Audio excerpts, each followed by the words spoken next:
There is an island in the Pacific Ocean that should not exist. It rises from the sea floor like a clenched fist, black, volcanic, reeking of sulfur, stripped of almost everything that makes land worth living on. No fresh water, no shade, no comfort. Just 8 square miles of ash-gray rock and dark sand sitting roughly 1,200 kilometers south of Tokyo, baking under a relentless sun and breathing poison gas from the earth beneath it. The locals had a name for it that translated, roughly, to Sulphur Island. The Americans would come to know it by its Japanese name, Iwo Jima. By the time the sun rose on the 19th of February, 1945, that island would become the site of one of the most brutal, costly, and strategically complex engagements in the entire history of the United States Marine Corps. More than 80,000 American fighting men would be thrown against its shores. Nearly a third of them would become casualties. Over 7,000 would never leave. And on the other side of those fortified ridges and volcanic hillsides, more than 20,000 Japanese soldiers would die almost to the last man. Not in a desperate, disorganized last stand, but in a deliberate, systematic, brilliantly engineered defensive campaign that would shake the confidence of American military planners to their foundations. This is the story of why Japan lost the Battle of Iwo Jima. But to understand the losing, you first have to understand what kind of battle this actually was, because almost nothing about it followed the expected script. Most people, when they picture this battle, picture one thing: a flag. 6 Marines silhouetted against a gray sky, driving a pole into the volcanic rock at the summit of Mount Suribachi. The photograph is one of the most reproduced images in American military history. It became a symbol of heroism, of sacrifice, of a nation's will made visible in a single frozen moment. It became the model for a bronze memorial that still stands in Washington, D.C. today. And it captured something real. The courage of the men who raised it was absolutely genuine. But that photograph was taken on the 23rd of February, 1945, just 4 days into a battle that would rage for another 5 weeks. The flag went up over the southern tip of the island while the northern 2/3 still belonged, in every practical sense, to the enemy. The worst of the dying was still ahead. The photograph did not mark the end of anything. It marked, at most, the end of the beginning. That gap between image and reality, between the story the world was told and the battle that was actually being fought, sits at the very heart of what you are about to watch. Because Iwo Jima was not a conventional battle. It was not won and lost on a beach.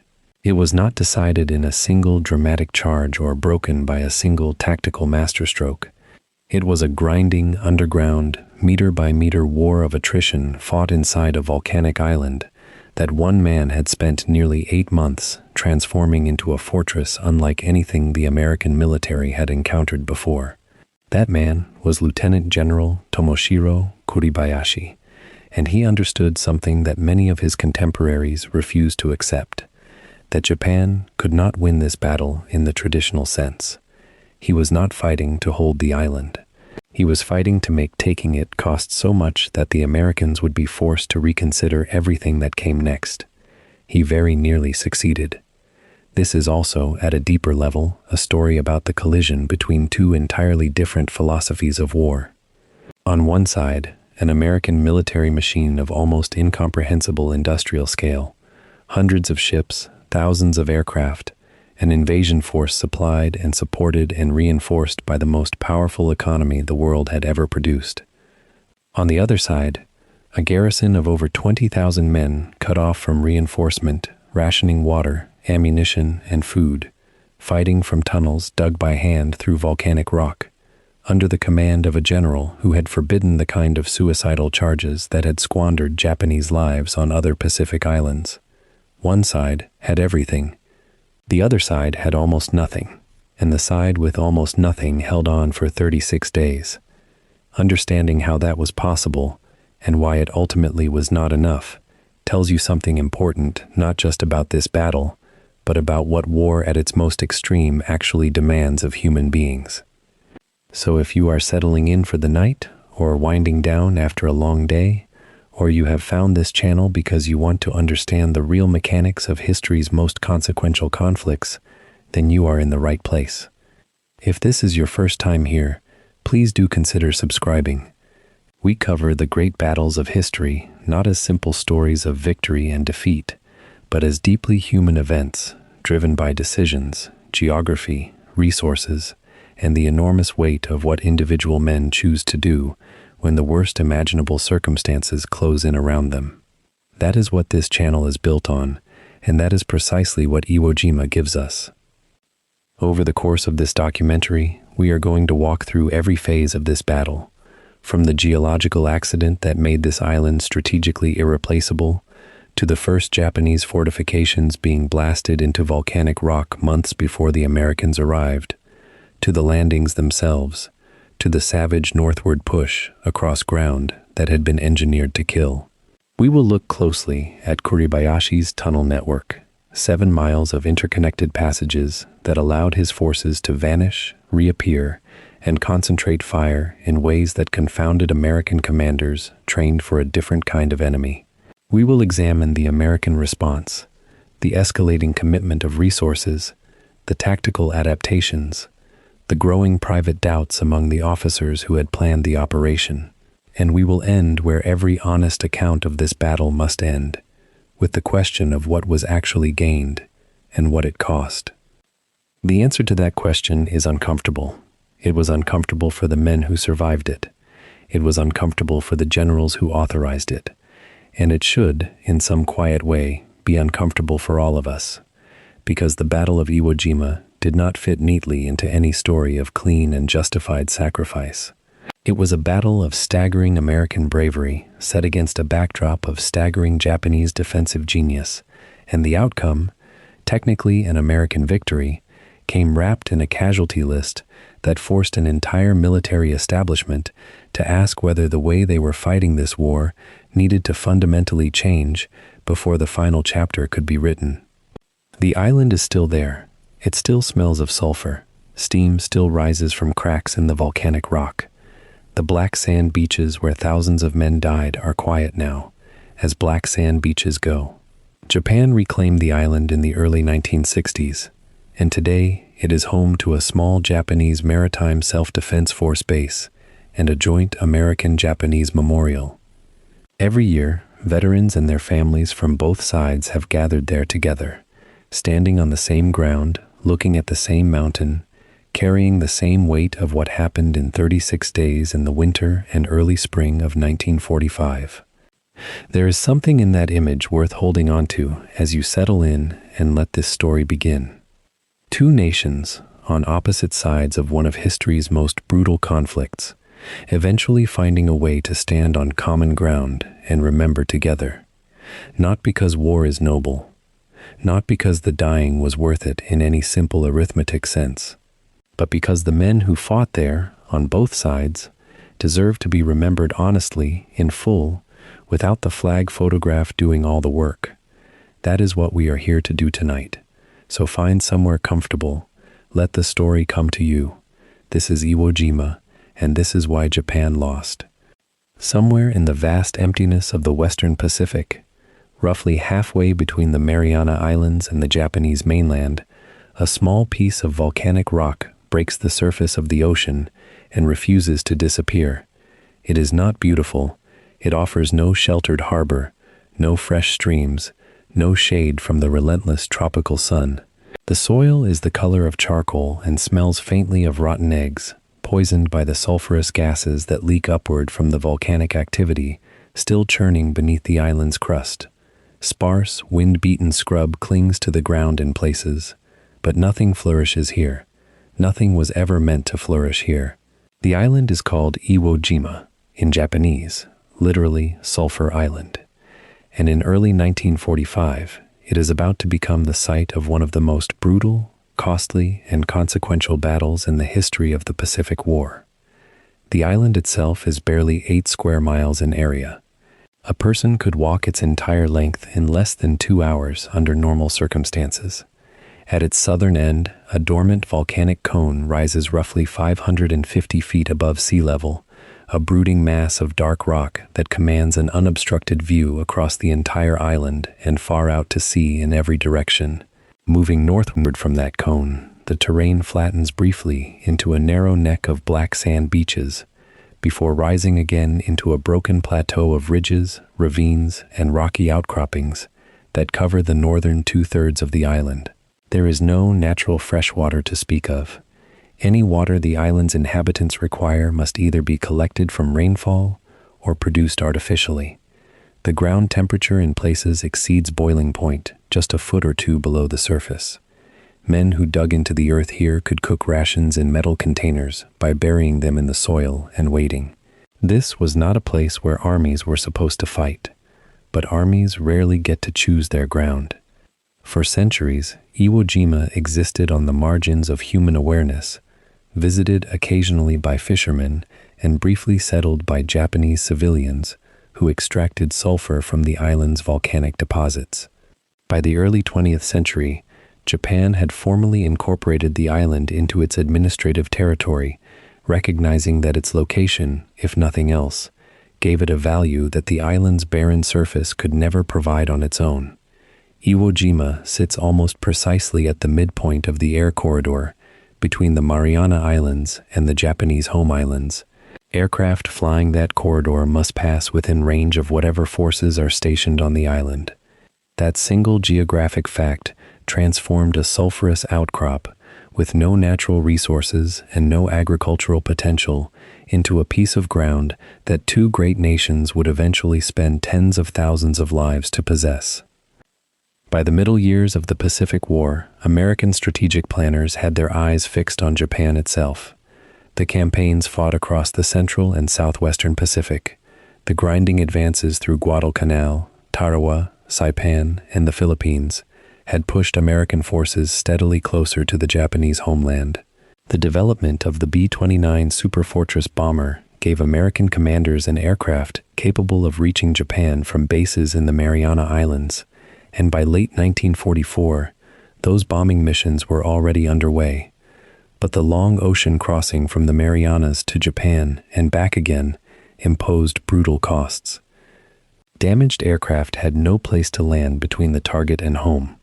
Crews lost over the Pacific were simply lost. Fighter escorts with the range to accompany the bombers all the way to Japan did not yet exist. An island base closer to Japan, somewhere in that long stretch of empty ocean, would solve multiple problems simultaneously. Iwo Jima was the answer the map kept offering. Japanese military planners understood this with perfect clarity. They had watched the American island-hopping campaign work its methodical way closer to the home islands for 2 years, and they could read a map as well as any American admiral. If Iwo Jima fell, American bombers and fighters would operate from a position barely 1,100 kilometers from Tokyo. Emergency landing strips on the island would save American crews and aircraft that would otherwise be lost. The American air campaign against Japan would intensify dramatically.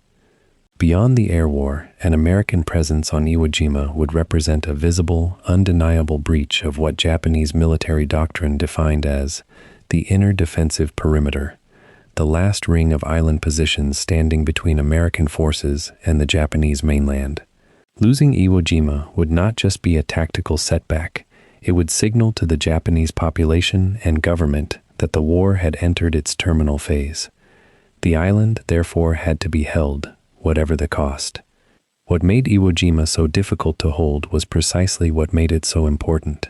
Its tiny size and remote location meant that reinforcement during any battle would be nearly impossible. The American Navy controlled the surrounding waters by early 1945, and the Imperial Japanese Navy was no longer capable of mounting a sustained challenge.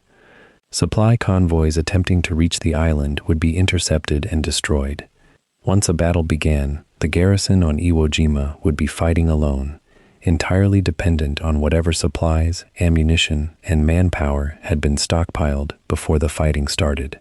There would be no cavalry arriving over the horizon. There would be no relief column fighting through to break an American siege. The men defending the island would be defending it with what they had, for as long as they could, until they could no longer continue. Japanese planners understood this going into the battle. They built their entire defensive concept around this reality.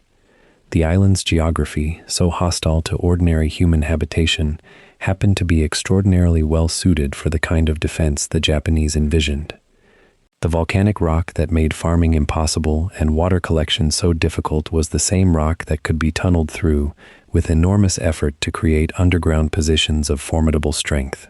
The broken, ridge terrain of the northern plateau offered natural choke points and elevated firing positions that turned every avenue of approach into a potential killing ground. The volcanic cone at the southern tip sat like a watchtower above the most obvious landing beaches, able to direct fire onto any force attempting to come ashore. An attacker coming onto this island would find the terrain itself working against him at every step. A clever defender could multiply that natural advantage many times over, with careful engineering and disciplined positioning. There was a deeper truth embedded in the island's geography that would shape everything that followed in 1945.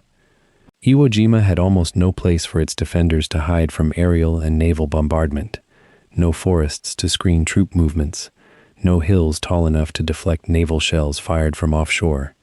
Any Japanese soldier standing above ground on Iwo Jima was a target. The American fleet could stand offshore and pour ordnance onto the island for days or weeks without taking significant return fire.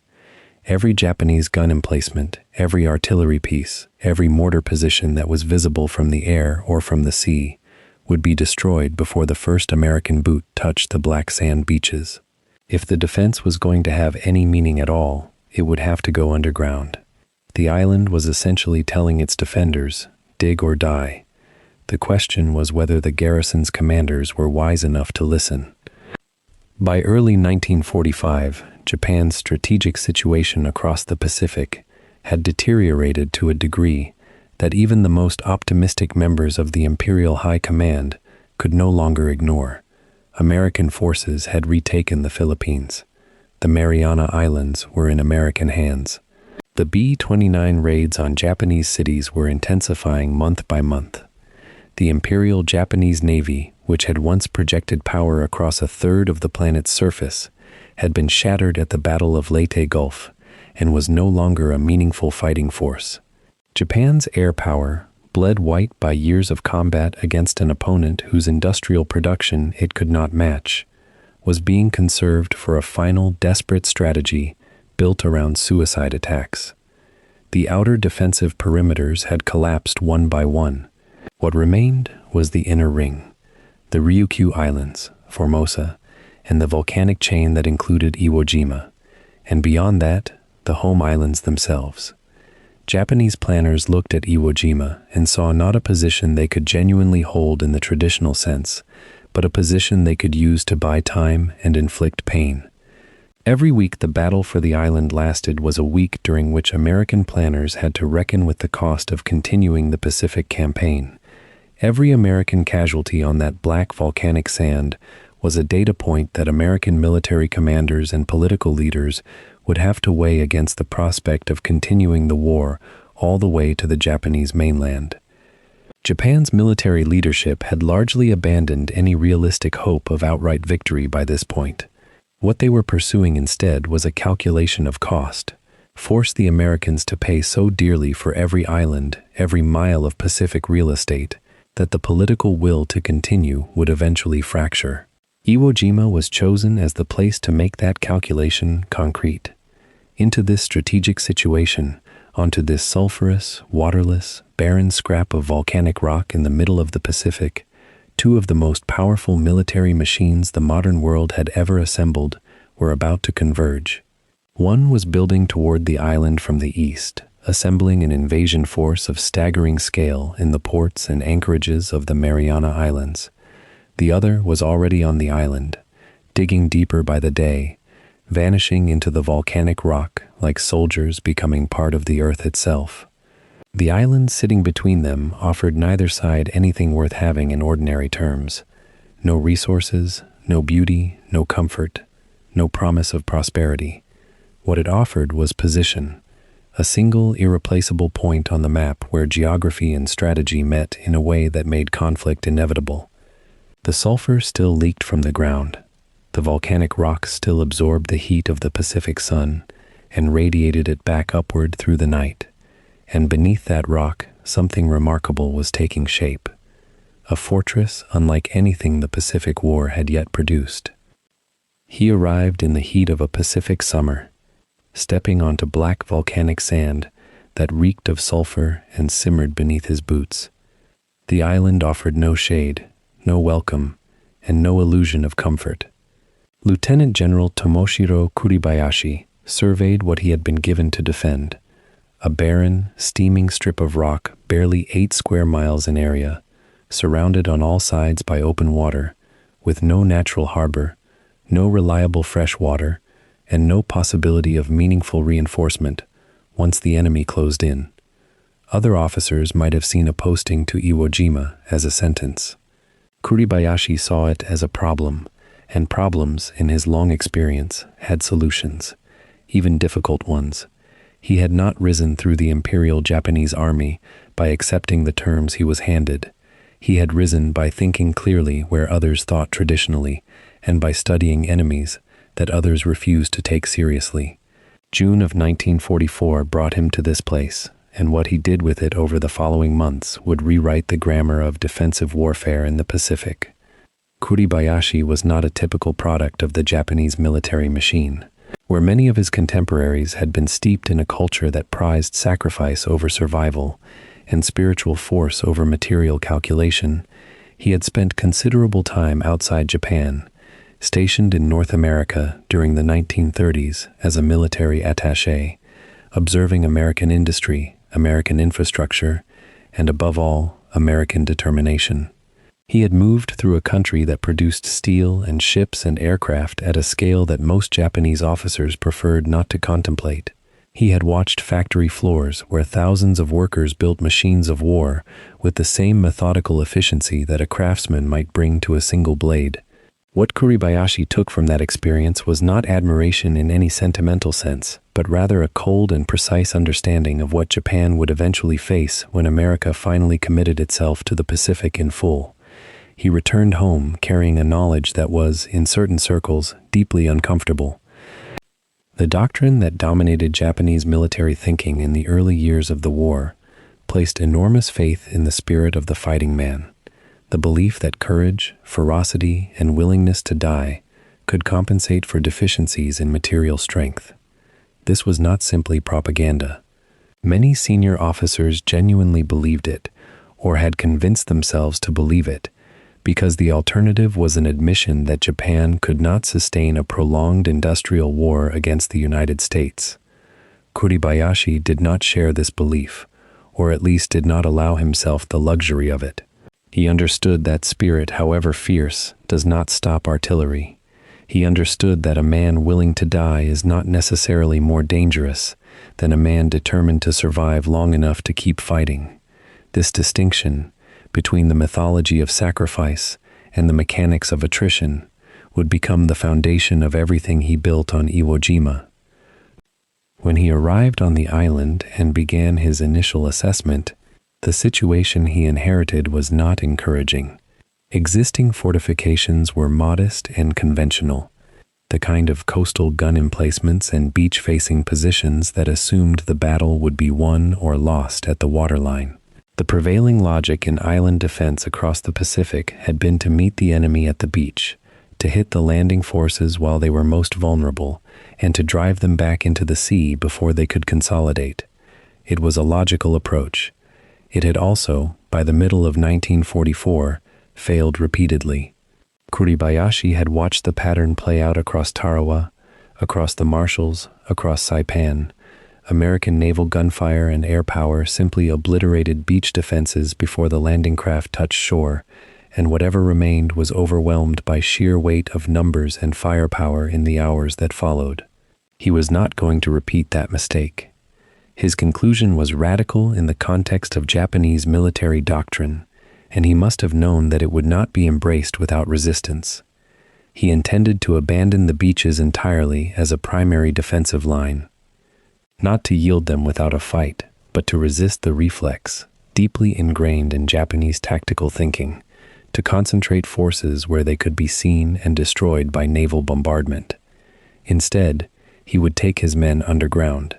He would move the battle into the volcanic rock itself, into a world of tunnels and bunkers and interconnected chambers, where American firepower, however overwhelming, would lose much of its terrible advantage.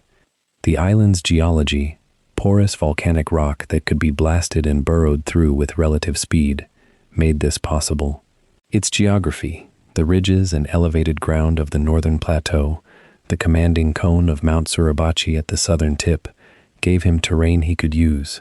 What Kuribayashi saw, where others might have seen only desolation, was the skeleton of a fortress waiting to be built. He imposed his vision with the methodical authority of a man who understood that time was the resource he could least afford to waste.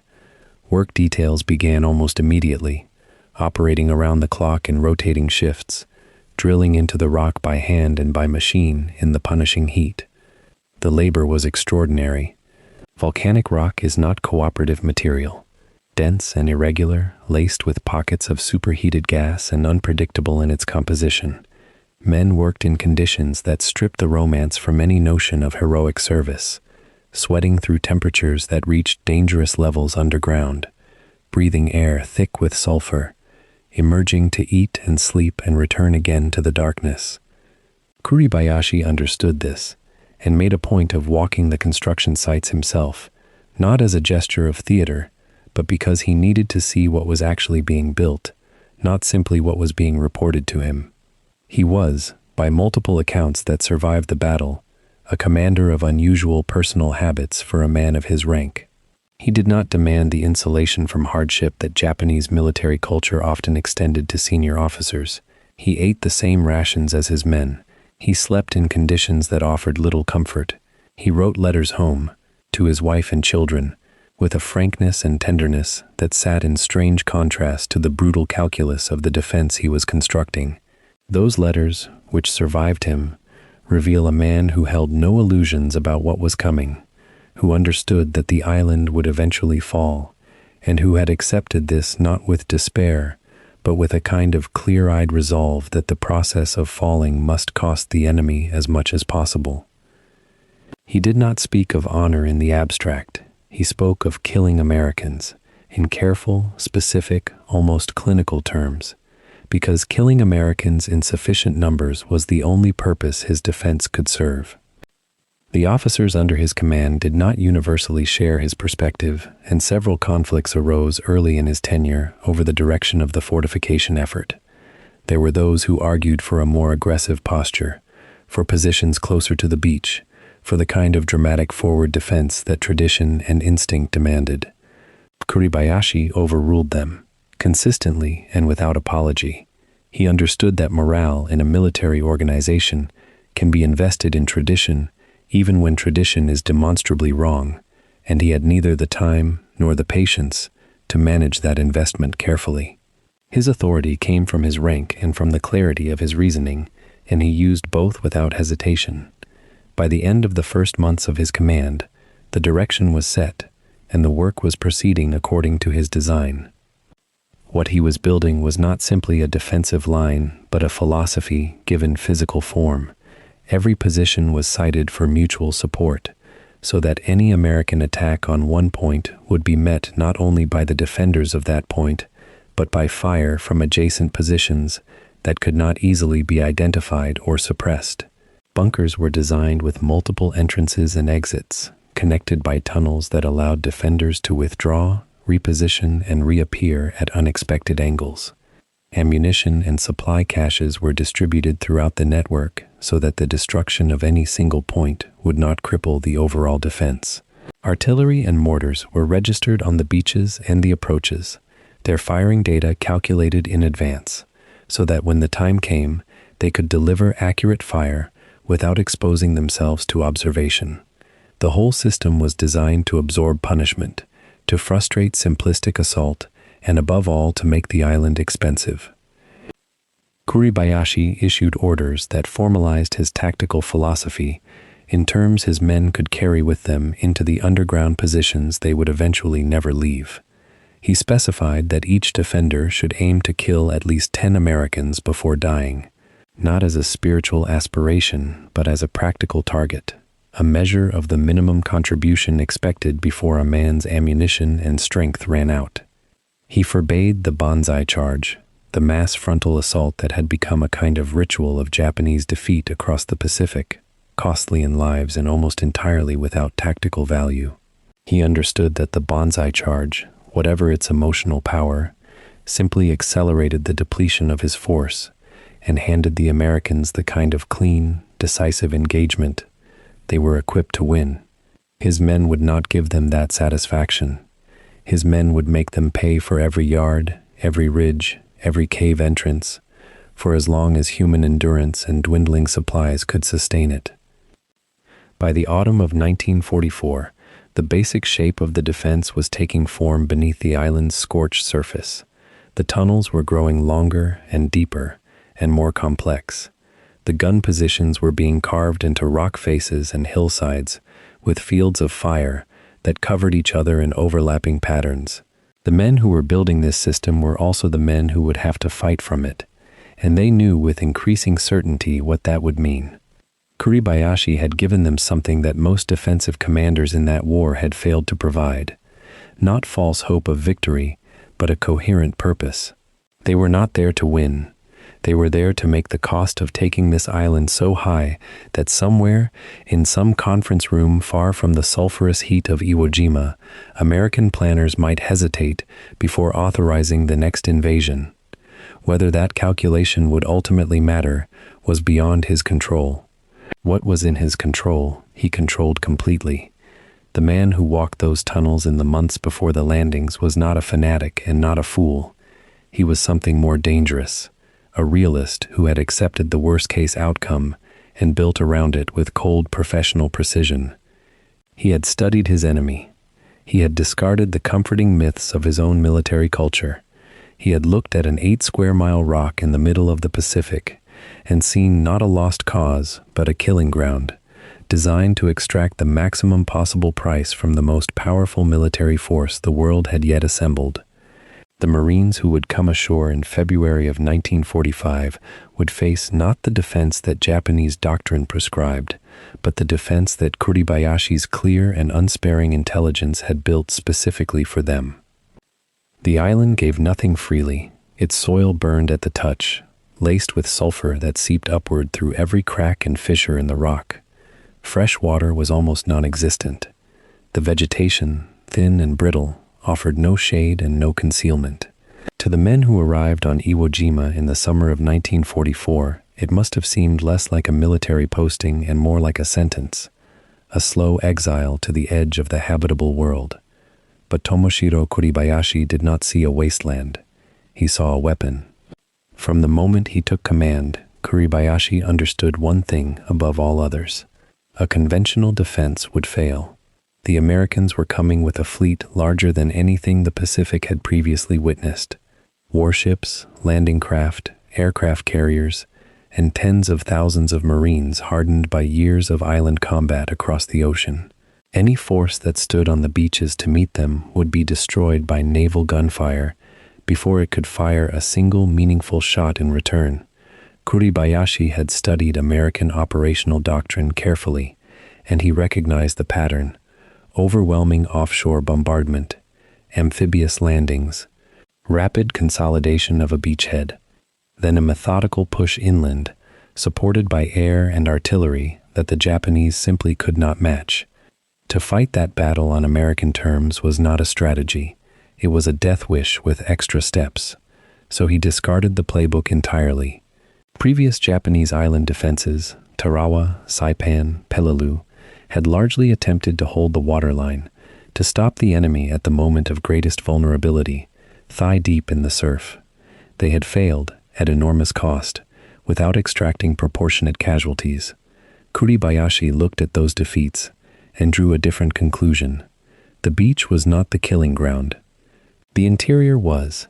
If he could deny the Americans a clean, decisive engagement, if he could force them to dig him out, position by position, tunnel by tunnel, across the full length of the island, then every yard of volcanic rock became a cost the American command would have to pay in blood. His objective was no longer to stop the invasion. It was to make the invasion as expensive as possible. The orders he issued in the weeks after his arrival were unlike anything his subordinates had received before. There would be no mass defense at the water's edge. There would be no dramatic last stand on the beaches. Instead, every available man would go underground. Kuribayashi directed his engineers and his infantry alike to begin blasting into the volcanic rock of the island's interior, constructing a network of tunnels, bunkers, firing positions, and command posts that would render the surface of Iwo Jima almost irrelevant to the battle's outcome. The island had more than 20,000 defenders under his command. He intended to make the earth itself one of them. The geology of Iwo Jima, hostile in almost every other respect, proved cooperatively soft for this purpose. The volcanic rock could be cut with hand tools and industrial equipment alike, yielding to pick and drill in ways that harder stone would not.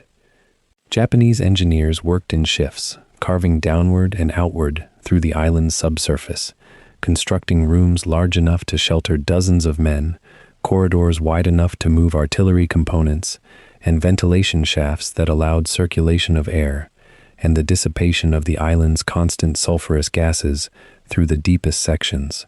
Some chambers sat more than 15 meters below the surface, deep enough that even direct hits from naval artillery would fail to reach them.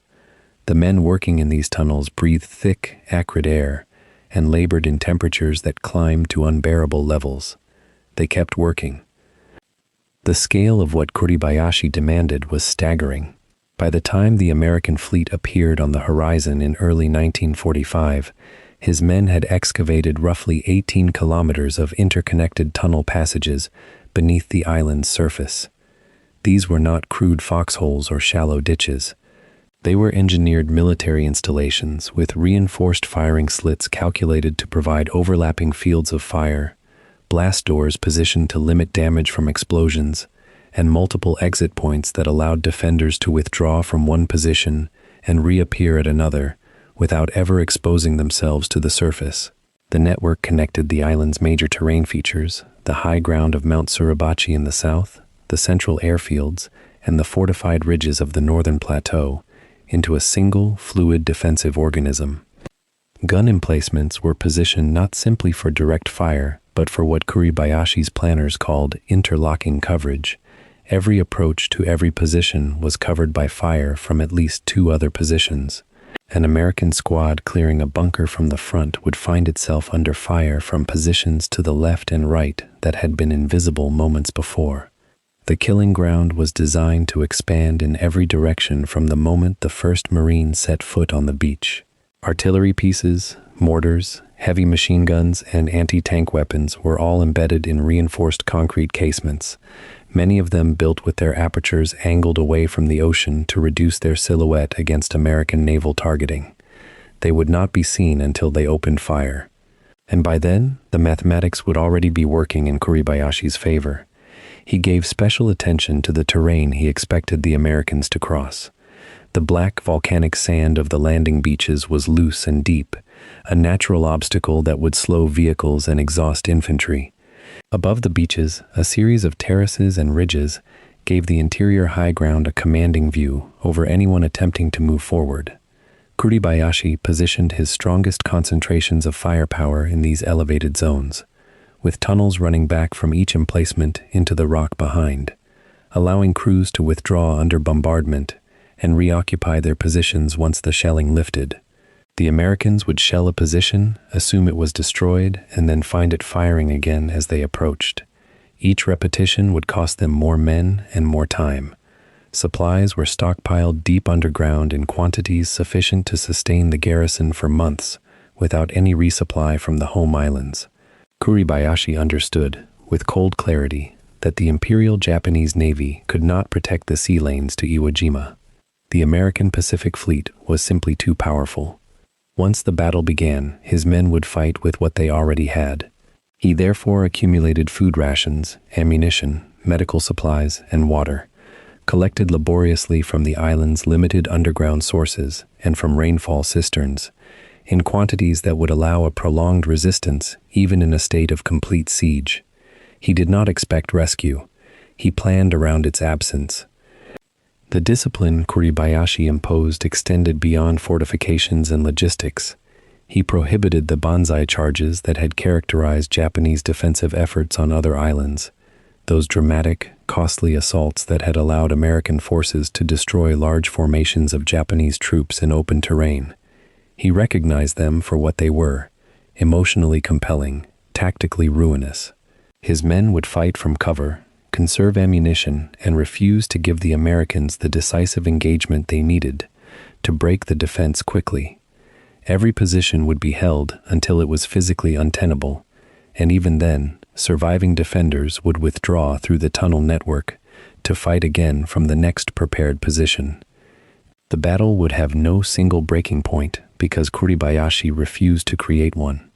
His officers, some of whom had spent their careers absorbing doctrines of aggressive offensive spirit, struggled initially with these instructions. The culture of the Imperial Japanese Army rewarded the offensive gesture, the sacrifice in the open, the willingness to die in motion rather than endure in stillness. Kuribayashi countered these instincts not with ideology but with arithmetic. He showed his officers what had happened on other islands. He showed them what American firepower did to troops caught in the open. He asked a simple question: which approach kills more Americans? The answer was not gallantry. The answer was patience. Reluctantly, and then with growing conviction as the fortifications took shape around them, his officers fell in line. By the time the last major construction work was completed, Iwo Jima had become something that had no real precedent in the Pacific War. It was not merely a defended island. It was a system, a calculated machine designed to consume the attacking force as efficiently as possible. Every elevation had been studied, every approach mapped, every probable American axis of advance anticipated and prepared for. The Marines who would land on the 19th of February 1945 would be stepping not onto a beach but into an architecture of destruction months in the making. They would not be fighting men so much as fighting a landscape that had been deliberately and meticulously shaped to kill them. Kuribayashi had spent the better part of a year turning a barren volcanic outcrop into the most formidable defensive position American forces had ever encountered. The Americans were coming with the mightiest invasion fleet in Pacific history, but beneath the black sand and sulfurous rock, 20,000 men were waiting in the dark, ready and under orders to make every inch of ground cost more than anyone on the other side had yet imagined. While Kuribayashi's men drove deeper into the volcanic rock beneath Iwo Jima, filling their lungs with sulfur and carving out a fortress no bombardment could easily reach, the machinery of American industrial war was assembling on a scale that the world had rarely witnessed.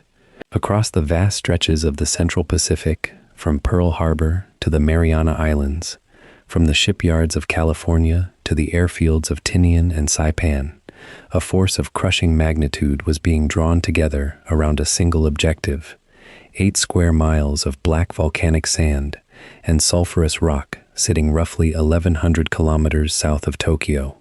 The officers who planned the operation called it detachment. The men ordered to carry it out simply called it the next island. Neither name quite captured what was actually being set in motion. The logic behind Operation Detachment was rooted in the relentless mathematics of the American strategic bombing campaign against the Japanese home islands. Since the summer of 1944, the United States Army Air Forces had been flying long-range bombing missions from the Mariana Islands, from Tinian, Saipan, and Guam, against targets on the Japanese mainland, using the enormous Boeing B-29 Superfortress. These were remarkable aircraft, capable of flying missions of staggering range and altitude, and they were hitting Japan with a regularity that had no precedent in the Pacific War. But the mathematics of that campaign carried a troubling flaw. Every B-29 flying from the Marianas to Japan and back covered a round-trip distance of roughly 3,000 kilometers over open ocean, without a single friendly airfield in between. Bombers that suffered engine failure, battle damage, or fuel emergencies over that featureless expanse had nowhere to land. Their crews had nowhere to go. They went into the sea, and the sea kept them. Iwo Jima changed that equation completely. Positioned almost exactly halfway between the Mariana Islands and the Japanese coast, the island offered something of irreplaceable value: a place to land. A damaged B-29 struggling home with 2 engines out and a flight crew growing desperate could divert to an airfield on Iwo Jima rather than attempting the remaining 600 kilometers over open water. Beyond the emergency landing calculations, the island offered something else: a potential base for long-range fighter escorts. The P-51 Mustang, with the range modifications being fitted to new production models, could operate from Iwo Jima and accompany the bombers on their runs over Japan, providing protection against Japanese interceptors that had been savaging the formations flying in alone. These were not speculative benefits. American planners estimated them in hard figures, in aircraft saved and missions made viable, and the numbers pointed in only one direction. There was a third consideration that carried as much weight as any of the others, though it was spoken of more quietly in the higher command echelons. Iwo Jima sat within the inner ring of Japan's home defense perimeter, and Japan had been using the island's existing airfields to send fighter interceptions northward toward the Marianas. Japanese aircraft flying from Iwo Jima could reach the bomber bases on Tinian and Saipan, and occasionally did, disrupting operations and forcing the Americans to dedicate resources to base defense that might otherwise flow into the offensive campaign. Taking Iwo Jima would eliminate that threat entirely. It would remove a thorn that had been working its way steadily deeper and plant an American flag close enough to Japan that the psychological pressure would be unmistakable to the leadership in Tokyo. The strategic arguments formed a stack that had only one conclusion: the island had to be taken. The force assembled to take it was assembled under the authority of Admiral Raymond Spruance's Fifth Fleet, and it was built on a scale appropriate to the ambition of the objective. At its core was the 5th Amphibious Corps, comprising 3 Marine divisions: the 3rd, the 4th, and the 5th. The 5th Marine Division was a newly formed unit, blooded nowhere yet, going into one of the most fortified positions the United States had ever attempted to assault. The 4th Marine Division had fought across Roinamur, Saipan, and Tinian, and its veterans wore that experience in the set of their expressions. The 3rd Marine Division carried the weight of Bougainville and Guam. Together, these 3 divisions represented over 70,000 Marines committed to the initial assault and follow-on operations, with additional Army units and support personnel pushing the overall American commitment well past 80,000. The numbers on paper were extraordinary. The conditions they were being sent into were more so. The naval component surrounding the landing force was equally staggering in its dimensions. Carrier task forces under Vice Admiral Mark Mitcher would provide air cover and conduct strikes against Japanese airfields on the home islands in the days immediately before and during the landing, preventing Japanese air power from interfering with the amphibious operation. Battleships, veterans of operations stretching back to the opening years of the Pacific War, would form the bombardment force, joined by cruisers and destroyers in numbers that made the fleet stretching across the Pacific horizon seem almost impossible to comprehend from the deck of any single vessel. The logistical tale supporting this force was itself the size of a substantial military operation, with supply ships, fuel tankers, ammunition vessels, hospital ships, and landing craft, stretching back across thousands of kilometers of ocean. Moving this entire architecture to a single point of attack required a level of coordination that the United States Navy had spent 3 years learning how to achieve. Command of the amphibious force fell to Admiral Richmond Kelly Turner, who had overseen amphibious operations at Guadalcanal, the Gilberts, the Marshalls, and the Marianas. Turner understood, better than almost anyone in uniform, what it meant to put men onto hostile beaches from small boats, under fire, in conditions of maximum confusion. He had watched operations that should have worked fall apart in the first hours, and he had watched operations that should have failed somehow claw their way to success through the improvisation of junior officers and the stubbornness of enlisted Marines. He brought to detachment a methodical insistence on preparation, on rehearsal, on ensuring that every unit knew its objective and every vessel its position. Commanding the ground forces was Major General Harry Schmidt of the 5th Amphibious Corps, a careful officer who had absorbed the lessons of previous Pacific assaults and understood that taking a fortified island was a process, not a single decisive moment. These were experienced hands at the wheel of a powerful machine. What none of them fully understood, what the intelligence available to American planners in late 1944 and early 1945 failed to communicate with sufficient clarity, was precisely what Kuribayashi had built beneath the surface of the island they intended to take. American intelligence assessments of the Japanese defensive force on Iwo Jima were not wildly inaccurate in terms of numbers. Estimates placed the garrison at roughly 20,000 men, and those estimates were close to correct.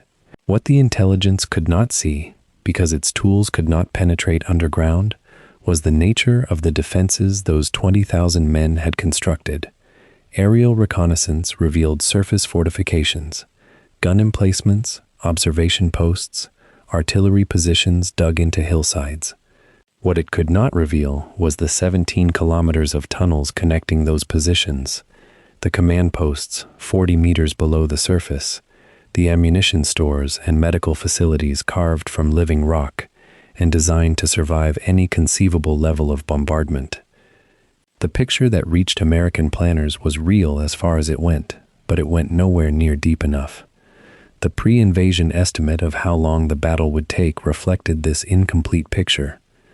Senior Marine officers, drawing on the experience of Saipan and Guam and other recent operations, offered estimates ranging from 10 days to 2 weeks for the seizure of the island. The Marine Commandant, General Alexander Vandegrift, suggested the operation might be concluded in a few days if conditions proved favorable. These were not idle guesses or examples of careless overconfidence.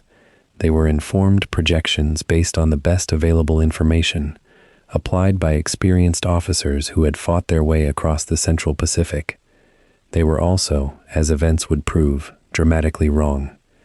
The island would not be declared secured for 36 days. The Marines pressing toward its beaches in the weeks before the landing had no way to know that. They prepared as they had been trained to prepare, rehearsed their assignments, cleaned their weapons, and waited for the order to move. The Marines themselves came from every part of the American continent. They were farmhands from Iowa and factory workers from Detroit, fishermen from New England ports, and students who had left universities in the South before their degrees were finished. The 5th Marine Division, landing in combat for the first time, had trained extensively in Hawaii, moving across beaches under simulated fire, practicing the coordination of combined arms that would be demanded on the actual objective. Veterans within the other 2 divisions passed along what they knew, not officially, not in lectures, but in the informal currency of men who have survived something and wish to give others a slightly better chance of doing the same. Tips about staying low on the beach, about not bunching up, about the particular sound that incoming artillery makes when it is falling close.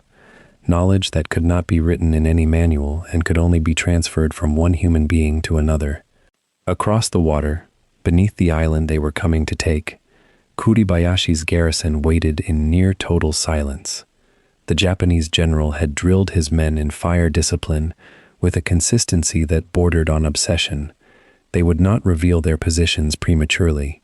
They would not fire at aircraft or ships during the bombardment phase, absorbing whatever the American fleet chose to deliver without responding, preserving the secrecy of their guns for the moment they would matter most, the moment when the beaches were crowded, when the boats were still coming in, when there was nowhere for the Marines to go except forward into the fire or back into the sea.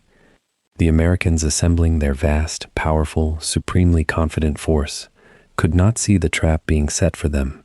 They could not hear the silence below the surface, or understand what that silence meant.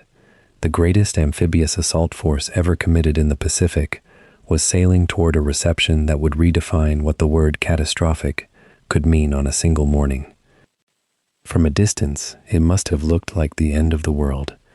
American warships stretched across the horizon in numbers that defied easy comprehension. Cruisers, destroyers, and battleships arranged in a line of iron and firepower that the Pacific had rarely witnessed in such concentrated form. Their guns turned toward a small, unremarkable volcanic island barely 8 square miles across, a place that smelled of sulfur and offered nothing to the eye except ash-colored rock and scrub brush. The men aboard those ships believed, with reasonable confidence, that what they were about to do would shatter whatever resistance waited below. They had done this before, at other islands, on other mornings. The formula was familiar. Bombard the shore, soften the defenders, land the Marines. What they could not yet understand was that this particular island had been waiting for them, had been preparing, with methodical patience, for months.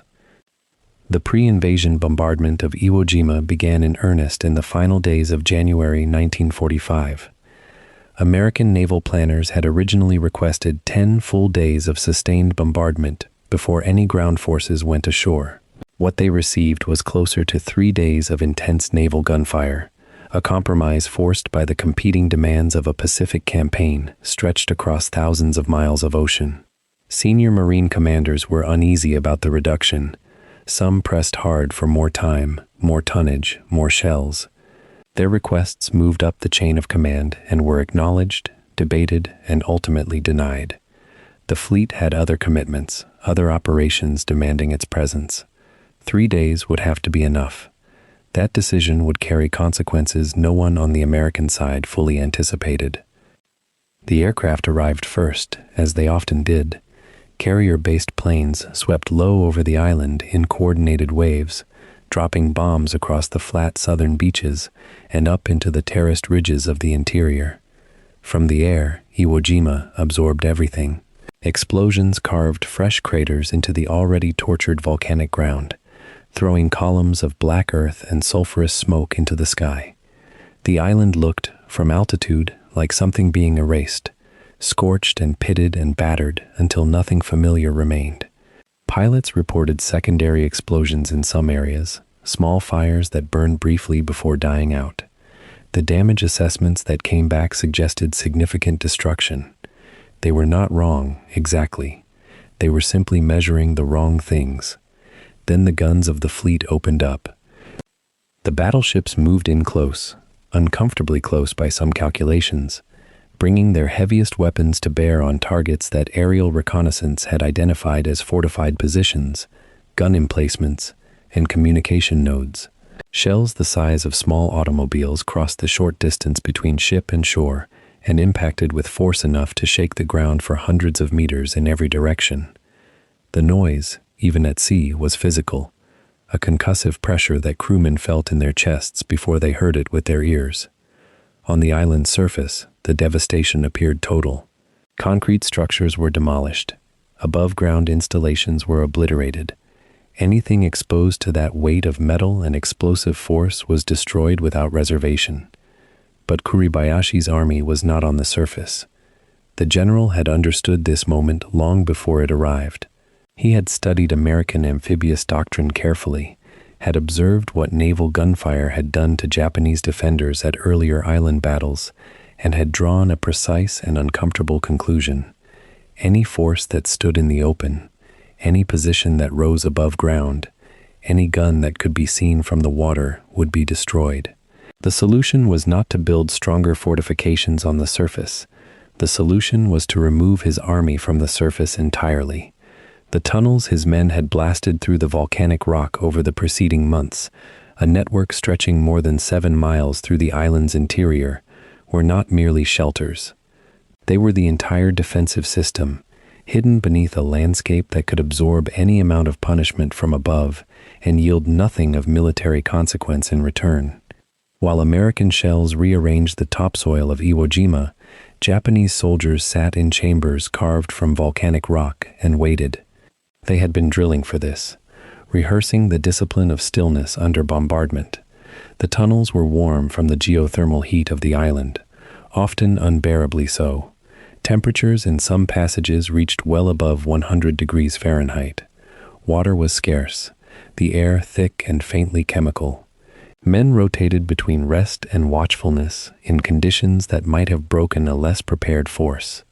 Yet the order had been given and internalized at every level of command. Do not reveal positions, do not fire, do not move in ways that American observers could detect. The guns above ground, positioned in reinforced concrete casemates angled so their muzzles were nearly invisible from the sea, remained silent. Ammunition was carefully rationed and hoarded. The moment to spend it had not yet come. American commanders watching the bombardment from their flagships believed the results were encouraging. Reconnaissance flights after each day of shelling returned with images of a ravaged landscape, and the damage assessments made their way through the command structure with a degree of optimism. Some estimates suggested that a high percentage of Japanese defensive capability had been neutralized. Officers who had participated in earlier Pacific operations recalled how conclusive heavy bombardment had proven on other islands, how it had broken the will of defenders before the first Marine set foot on shore. Iwo Jima, they reasoned, would follow the same pattern. The Marines would land on softened beaches, push through disorganized resistance, and secure the island within a matter of days. 4 days was one estimate that circulated, perhaps 5, 10 at the most. There was, threading through the higher levels of command, a quieter voice of doubt. Marine generals who had studied the intelligence carefully, who had examined the aerial photographs and noted the extraordinary density of prepared positions, were less sanguine. One senior officer reportedly remarked that the island was more heavily fortified than anything American forces had faced in the Pacific to date. But operational planning was already locked in. The invasion date set, the logistics of moving tens of thousands of Marines and their equipment committed and irreversible. Doubt, however well-founded, had nowhere useful to go at that stage of events. The bombardment continued, the calendar advanced, and the fleet made its final preparations. During the last hours before the landing, the guns intensified.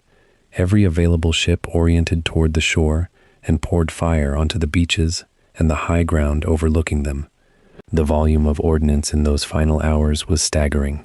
A quantity of shells and bombs that, spread across 8 square miles of rock and ash, should by any conventional calculation have left nothing functional alive. Smoke obscured the island from the fleet. The ground shook in continuous seismic waves. The southern beaches, where the Marines would land, disappeared behind a curtain of dust and debris so thick that the island itself seemed to vanish. Those watching from the ships exchanged looks of cautious satisfaction. No one could survive that, the reasoning went. No one could maintain cohesion, maintain positions, maintain the will to fight through such a sustained and overwhelming assault. Below the surface, Kuribayashi's soldiers heard the bombardment as a constant low thunder conducted through miles of volcanic rock. The walls of the tunnels trembled. Dust fell from ceilings. In the deeper chambers, the noise was reduced to a rhythmic vibration, an almost geological pulse, as if the island itself were breathing. Commanders moved through the passages, delivering calm instructions, checking positions, verifying that communications remained intact. Gun crews sat beside their weapons in the darkness, hands resting on equipment that had not yet fired a single round against the enemy. They knew the Americans were coming. They had known it for months. They had built everything, the tunnels, the casemates, the interconnected firing positions, around the certainty of this day. The bombardment above them was not a catastrophe. It was a confirmation that the plan had been correct. When the last of the preliminary fire died away in the early morning hours of the 19th of February 1945, the island that rose out of the smoke into the pale Pacific light appeared utterly destroyed. Its surface was cratered beyond recognition. Anything visible above ground had been torn apart. The American fleet, having expended an extraordinary weight of ammunition over the preceding days, began moving into landing formation. The Marines in their landing craft formed up in waves and turned their bows toward the black volcanic sand. From every angle, the operation looked like a machine running smoothly toward a predictable outcome. The defenders appeared to have been silenced. The beach appeared to lie open. The silence from Iwo Jima which American planners had taken as evidence of success, was something else entirely. It was the silence of an army holding its breath. Before the first landing craft had crossed half the distance to shore, the Marines aboard already knew something was wrong with the silence. Naval gunfire had battered Iwo Jima for days. Aerial bombardment had churned the black sand into a moonscape of craters and ash. The island had absorbed an almost inconceivable weight of explosives, and yet it sat there, in the gray morning light of the 19th of February 1945, sullen and still, offering no sign that anything lived within it. Experienced men, veterans of Tarawa, of Saipan, of Peleliu, studied that stillness from the gunwales of their Higgins boats and felt something they could not quite name, not relief, something closer to its opposite. The island was too quiet. The island was watching them. 0900 hours. The first wave touched sand. Ramps dropped into the surf, and thousands of Marines poured forward onto beaches designated green, red, yellow, and blue, running hard across the loose volcanic black sand toward whatever cover the terrain offered. What greeted them was almost nothing. A few scattered rounds, a mortar shell here and there, sending up small fountains of black grit. Nothing sustained, nothing coordinated, nothing that matched the fury of what veteran Marines had been warned to expect. Some men exchanged glances of cautious confusion. Others simply kept moving, unwilling to spend a single second contemplating their luck. Their training told them to push inland, to establish the beachhead, to get off the exposed waterline as fast as their legs would carry them. And so they ran, and the island let them come. What they could not yet know was that 250 feet above them, in observation posts cut directly into the volcanic rock of Mount Suribachi, Japanese forward observers were watching every step with calm, professional attention. They were counting landing craft. They were noting where equipment piled up and where men clustered. They were tracking the growing density of the beachhead with the patience of men who had been waiting for exactly this moment for months. Kuribayashi had drilled his commanders in a single overriding principle: do not fire on the first wave, do not fire on the second, do not reveal a single position until the beach is so crowded with men and machines that every shell will find a target. The Americans were delivering themselves into a trap, being assembled one landing craft at a time, and the trigger had not yet been pulled. The terrain itself began the work before the Japanese guns did. The black volcanic sand of Iwo Jima is unlike the beaches of any other Pacific island. It is coarse and loose, almost like fine gravel, and it shifts and gives way underfoot in a manner that turns a simple jog into exhausting labor. Tracked vehicles clawed for purchase and found little. Wheeled vehicles sank to their axles within yards of the waterline. The beach rose steeply from the surf before leveling onto a series of terraces, and those terraces, each one a small cliff of compacted black sand, broke the momentum of both men and machines. A Sherman tank that might have pushed 500 meters inland in an hour found itself high-centered on a terrace edge, engine screaming, tracks spinning in volcanic ash. Artillery pieces intended to provide close fire support bogged before they could be positioned. The beach was not yet under Japanese fire, and it was already beginning to malfunction.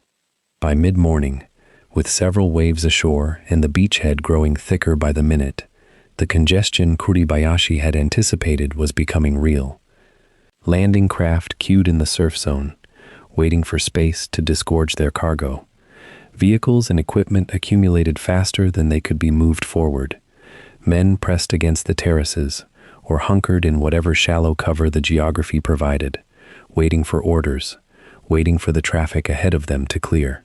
The beach had become, in military terms, an intermission, a pause in forward momentum that was filling the killing ground that Kuribayashi had designed.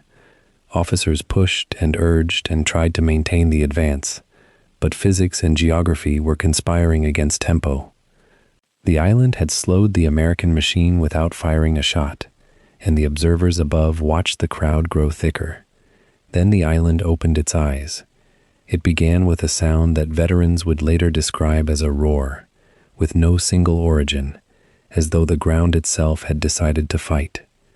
Artillery concealed in the high ground of the northern plateau, mortars buried in camouflaged pits across the island's interior, machine gun positions cut into the face of Suribachi, and direct fire weapons hidden in bunkers so perfectly constructed that they were invisible from the air. All of them spoke at once, or close enough to once that the distinction didn't matter. Shells fell into the packed beachhead without warning. Mortar rounds dropped among queued vehicles and clustered men. Enfilading fire from positions on both the northern and southern flanks swept across the open sand from angles that made cover nearly impossible to find. The Marines who had crossed the beach in confident silence now found themselves fighting for their lives in a storm of fire that seemed to come from everywhere and nowhere simultaneously. The design of what was now happening to them was Kuribayashi's clearest signature. Most defensive doctrine in 1945 still oriented toward the beach, the idea being to stop an invasion force in the surf, to kill it before it could establish a foothold. Kuribayashi had rejected this approach entirely, understanding that American naval firepower made beachhead defense suicidal for the defender. Instead, he had pulled his strength back, hidden it, and waited until the Americans had committed so fully to the beach that retreat was as dangerous as advance. Now every Japanese position could fire without revealing itself prematurely, because the battle had already begun on Kuribayashi's timetable, not America's. The Marines on that beach were not fighting a defensive line. They were fighting the consequence of having walked, willingly, into the barrel of a gun. For the individual Marine on the black sand, the experience was one of shattering, incomprehensible violence arriving without transition. One moment there was tension and strange quiet. The next, there was fire and concussion and the noise of men and metal being destroyed in close proximity. Training asserted itself. Men moved, even without specific direction, because standing still was death. Small groups pressed forward toward the terraces, trying to get off the beach even without knowing what lay beyond it. Casualties accumulated in the loose volcanic sand. Men who had been alive and moving 10 seconds earlier, men who had come ashore in the first wave and survived the initial quiet, only to be caught in the sudden storm. Medical personnel moved through the fire as a matter of course, because there was no alternative. Corpsmen were as much a presence on that beach as riflemen. The amphibious tractors, the Amtraks, that had carried the first waves ashore, now struggled to withdraw under direct fire, some of them hit and burning in the surf. Follow-on waves continued to arrive even as the beach became a contested killing zone, because the machinery of an amphibious invasion at that scale cannot simply pause mid-execution. Landing craft came in regardless, offloaded their men and equipment, and tried to withdraw before fire could find them. Some succeeded, others did not. The water at the surf line was full of debris, of equipment that had been destroyed before it could be used, of the residue of a plan meeting violent reality. The beach that had been eerily quiet 2 hours before was now one of the most intensely contested pieces of ground on Earth. American naval gunfire answered the Japanese positions as quickly as spotters could locate and report them, but locating a target you cannot see is not a simple problem. Kuribayashi's positions were deep underground or cut into reverse slopes, protected by overhead cover that could absorb all but a direct hit. A shell landing 5 meters from a reinforced bunker entrance might kill no one inside it. Naval gunfire adjusted, shifted, walked its rounds across suspected positions, and some positions were suppressed. Some crews were killed, some bunkers caved in under sustained pressure. But the fire coming down onto the beach did not stop. It reduced, it shifted, it did not stop. By the time afternoon light had begun to soften, the beachhead was established in the technical sense of the word. Americans held the sand. Americans held the lower terraces. Americans had pushed inland far enough in places to begin cutting across the island's narrow southern neck toward Suribachi's base. That this had been accomplished against such fire was itself a kind of testimony to the Marines' training, their will, and the sheer numerical weight of the force that had been committed. But the price was visible everywhere, in the immobile shapes on the black sand, in the burning vehicles at the waterline, in the medical stations already overwhelmed before the day had ended. The island had not been surprised by the Americans. The Americans had been surprised by the island. And the men who had designed that surprise were still alive, underground, waiting for tomorrow.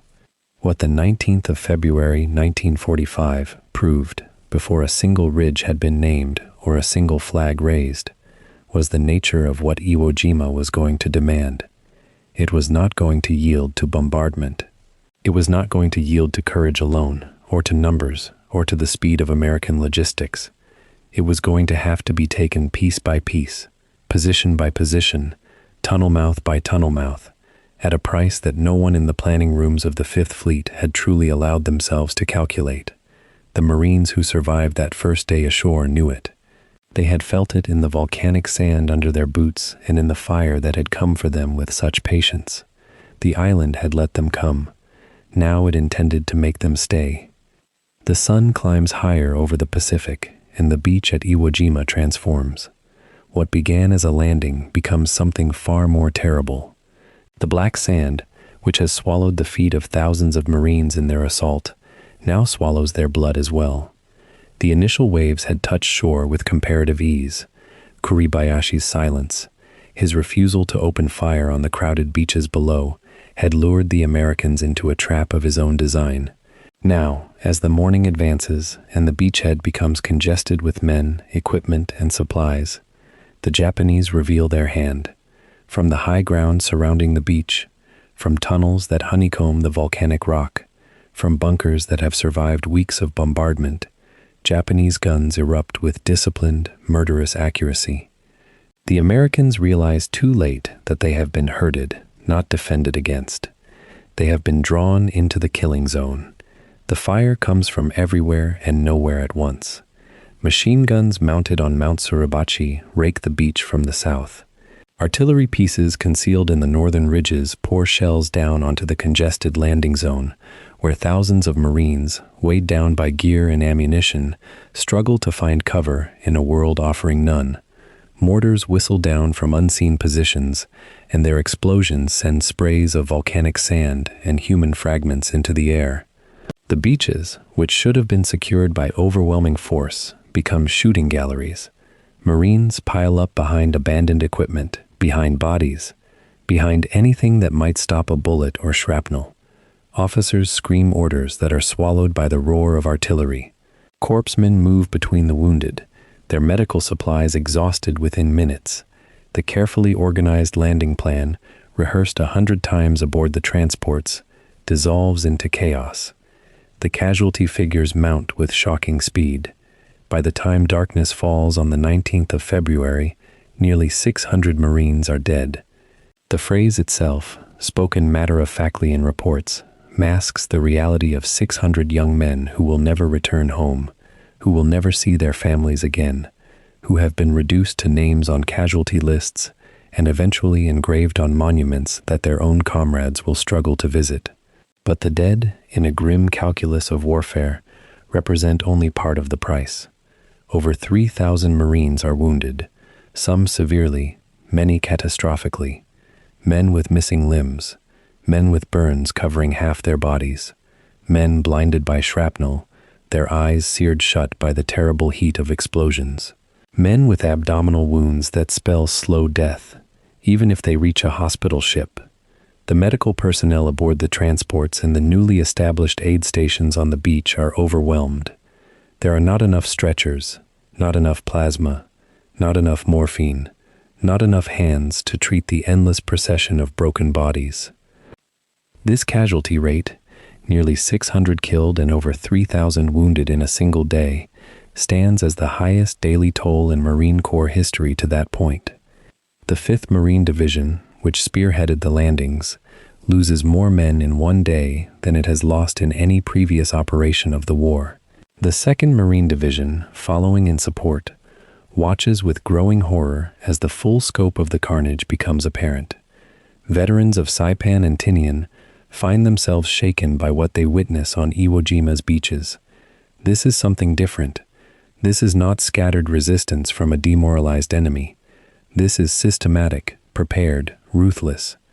The Japanese have not committed suicide charges or made grand gestures of Bushido honor. They have simply waited in their fortifications and slaughtered American servicemen with the efficiency of a surgeon making precise cuts. The beach itself becomes a world of horror that will haunt those who survive it for decades to come. Burning landing craft send pillars of black smoke into the Pacific sky, their flames spreading across the black sand. Wrecked vehicles litter the shoreline, amphibious tractors with their sides blown open, trucks overturned by near misses, jeeps twisted into unrecognizable metal sculptures by direct hits. The sand itself, dark and volcanic, becomes stained darker still with blood. Bodies lie scattered across the beach, some alone, some in clusters where shells have found groups of men huddled together. The wounded drag themselves toward the aid stations, or lie calling out for medics, who are themselves struggling to move through the fire. Some men who have made it ashore huddle in small groups, firing back at positions they cannot clearly see, their weapons providing the only comfort available, the illusion of fighting back against an invisible enemy. Equipment meant to secure the beachhead piles up, ammunition, rations, medical supplies, much of it destroyed or abandoned as men seek any available cover. The psychological impact on the Marines is profound and immediate. They have trained for this operation. They have been briefed repeatedly on how the bombardment should have destroyed the enemy defenses. They have been told that Iwo Jima, while defended, would fall in a matter of days. And yet they find themselves pinned on a beach, taking fire from fortified positions that appear undamaged by weeks of American shells and bombs. Officers who landed with the first waves have to make decisions with incomplete information and mounting pressure. Do they push inland, risking further casualties? Do they consolidate on the beach and wait for reinforcements? Do they attempt to silence the guns on Mount Suribachi? The hierarchy of command, tested during peaceful exercises and simpler operations, begins to strain under the reality of modern combat against a prepared enemy. Radio communications are often impossible due to the volume of fire and the natural noise of the battle. Junior officers and enlisted men are forced to make decisions that determine life and death based on what they can see in their immediate vicinity. By evening, as darkness mercifully descends on the battlefield, the scale of the American failure to achieve the expected quick victory becomes impossible to ignore. The invasion force has a beachhead, yes, but nothing more. They have secured a foothold at terrible cost, and they have learned a lesson that no amount of training could have conveyed. Kuribayashi has positioned his forces with brilliant strategic vision. The Japanese general has not attempted to defeat the Americans on the beach, a task that would be impossible against overwhelming numbers and firepower.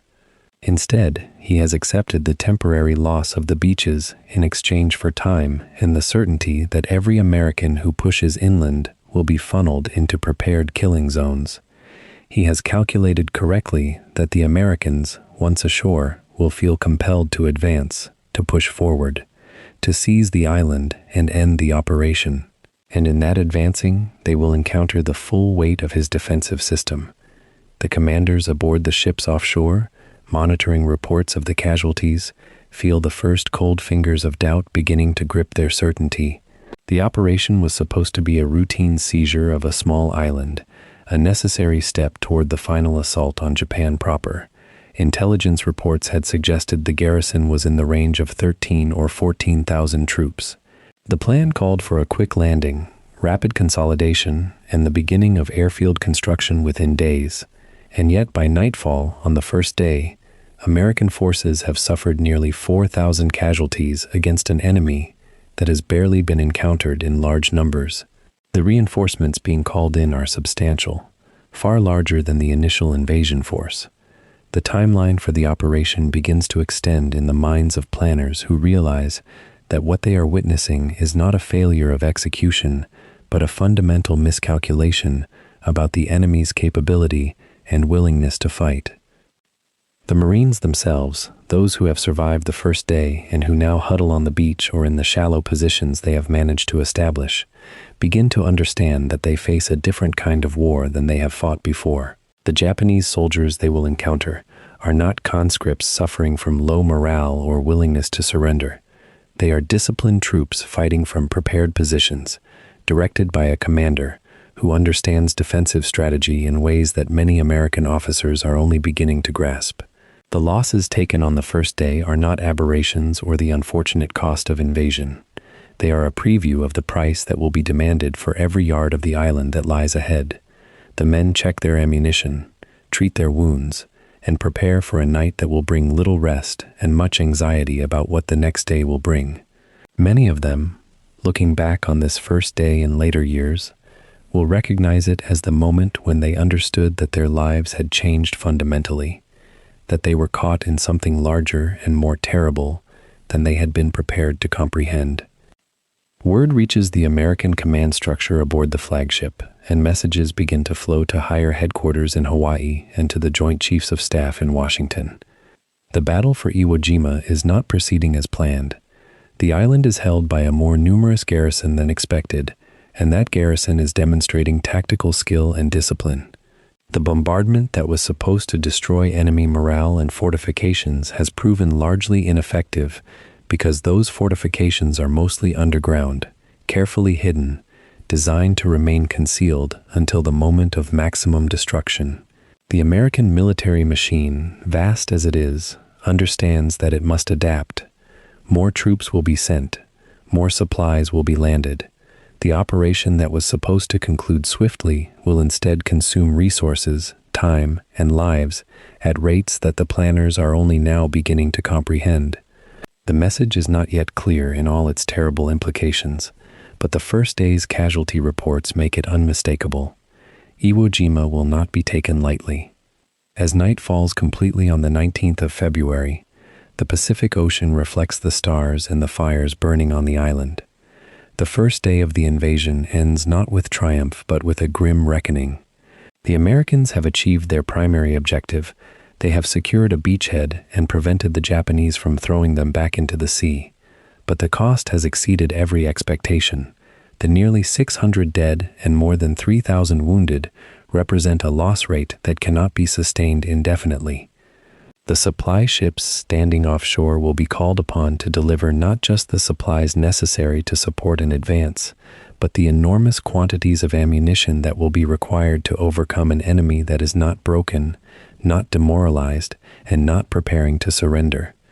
The Marines themselves will write the story of this day in their memories for the rest of their lives, a story that will be retold with a mixture of pride in survival and sorrow for those who did not survive.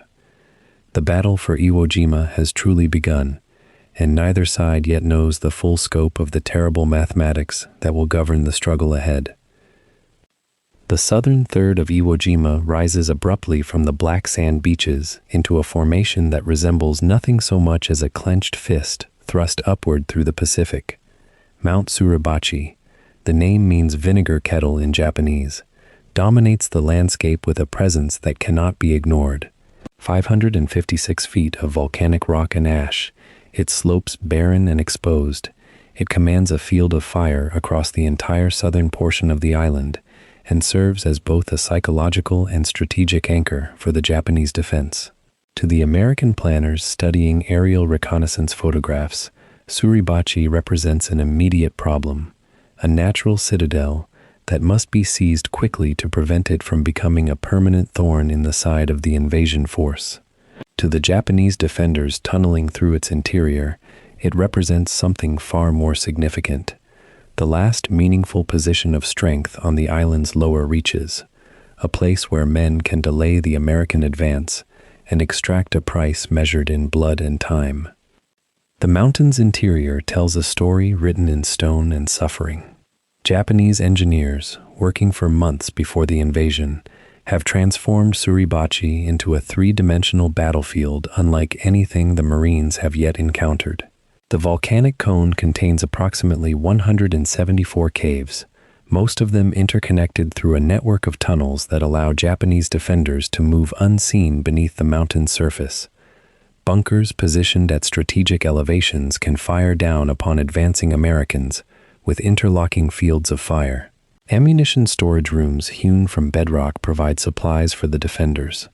Fighting positions are prepared at multiple depths, so that even when one level is cleared, another defensive line awaits below. The Japanese have even gone so far as to position heavy machine guns and artillery pieces inside the mountain itself, their barrels protruding from carefully camouflaged apertures.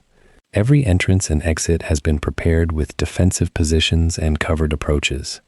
This is not a position defended by hasty entrenchment, but rather a fortress constructed by men who understood that they would likely die here and determined to make their deaths as costly as possible to their attackers. The assault on Suribachi begins on the 21st of February, 2 days after the initial landing and after American forces have finished consolidating their beachhead position. The responsibility falls primarily to the 28th Marines of the 5th Marine Division, a unit that has already suffered significant casualties in the heavy fighting at the beach and in the initial drive inland. These men are tired. Many are veterans of earlier Pacific Island campaigns, and they understand with a clarity born of hard experience what awaits them on the slopes ahead. The mountain sits connected to the rest of the island only by a narrow isthmus, and the American command structure has made the tactical decision to isolate Suribachi first, turning it into a separate battlefield where numerical advantage can be brought to bear without the distraction of fighting across multiple fronts. Artillery units position themselves to lay down supporting fire. Mortar teams prepare to provide close support. Air support has been arranged, though the narrow confines of the mountain and the presence of American troops will constrain the bombers' ability to strike freely. The Marines understand they are about to assault a mountain fortress, and their officers have made no effort to conceal this reality from them. The first assault moves upward from the beaches in skirmish lines, with men advancing through terrain that provides no cover whatsoever. The volcanic slopes are devoid of vegetation, which means that Japanese observers have clear sight lines to every American position. The initial response from the defenders is light, deliberately so. Kuribayashi has instructed his commanders to hold fire until the Americans are fully committed and cannot easily retreat. As the Marines advance upward, they trigger occasional bursts of machine gun fire from positions they cannot immediately locate. Japanese defenders appear momentarily from cave mouths to fire, then vanish back inside before American return fire can find them. The psychological effect is as much a weapon as the bullets themselves. American troops scramble up barren slopes, looking for enemies they cannot see, and struggling against gravity with every step. The volcanic ash and loose rock make footing treacherous. Men stumble, men fall, and slowly, methodically, the mountain claims casualties from both direct fire and exhaustion. By the 22nd of February, the fighting has become truly desperate. American forces have surrounded the mountain's base and have begun the agonizing work of clearing caves one by one, position by position. The defenders are no longer attempting to hold a perimeter, but rather are conducting a fighting withdrawal into the mountain's depths, knowing that depth of position is their only advantage. Flamethrower teams advance in the vanguard, weapons that have become grimly essential in island fighting, but which also mark their wielders as priority targets for Japanese snipers. The psychological impact of facing a flamethrower, the sudden bloom of fire, the terrible shriek of the weapon, the knowledge that survival against such a weapon is nearly impossible, has pushed some Japanese defenders toward acts of desperation. Grenades and counterattacks multiply. American medics move between wounded men, triaging wounds and administering morphine to those whose injuries are too severe to be saved. The casualty rate per yard of ground gained becomes unsustainable, yet the mountain must be taken. The tunnel network, which provides such advantage to the defenders, also becomes a venue for close-quarters horror. American soldiers and Marines, sometimes working in small teams or pairs, penetrate into the mountain's dark interior where distance becomes meaningless and visibility extends only a few feet in any direction. Grenades are the primary weapon in these claustrophobic spaces, and men throw them around corners without any clear sense of what lies beyond. Explosives are used to collapse tunnel sections, but the interconnected nature of the system means that bypassing one position is often impossible without blocking it permanently. Flamethrowers prove devastatingly effective in the confined spaces, their flames traveling through tunnels and suffocating the air, but using them requires courage that borders on the suicidal. Japanese defenders who might have survived a conventional firefight find themselves overwhelmed by sheer proximity to weapons they cannot effectively combat. The distinction between soldier and victim blurs in the mountain's depths. Men emerge from the tunnels covered in ash and soot, eyes hollow from what they have witnessed, some of them unable to speak coherently about what they have experienced. The summit of Suribachi is reached on the 23rd of February during the late morning hours. An American patrol, consisting of a handful of enlisted men and a junior officer, reaches the highest point and plants a flag. First, a small American flag captured from an officer's quarters. Then later, in what becomes one of the most photographed moments of the entire Pacific War, a larger flag is raised in a second ceremony. The image of 6 Marines and Navy corpsmen raising that flag will travel across American newspapers and magazines and will come to symbolize the entire battle and perhaps the entire war in the Pacific.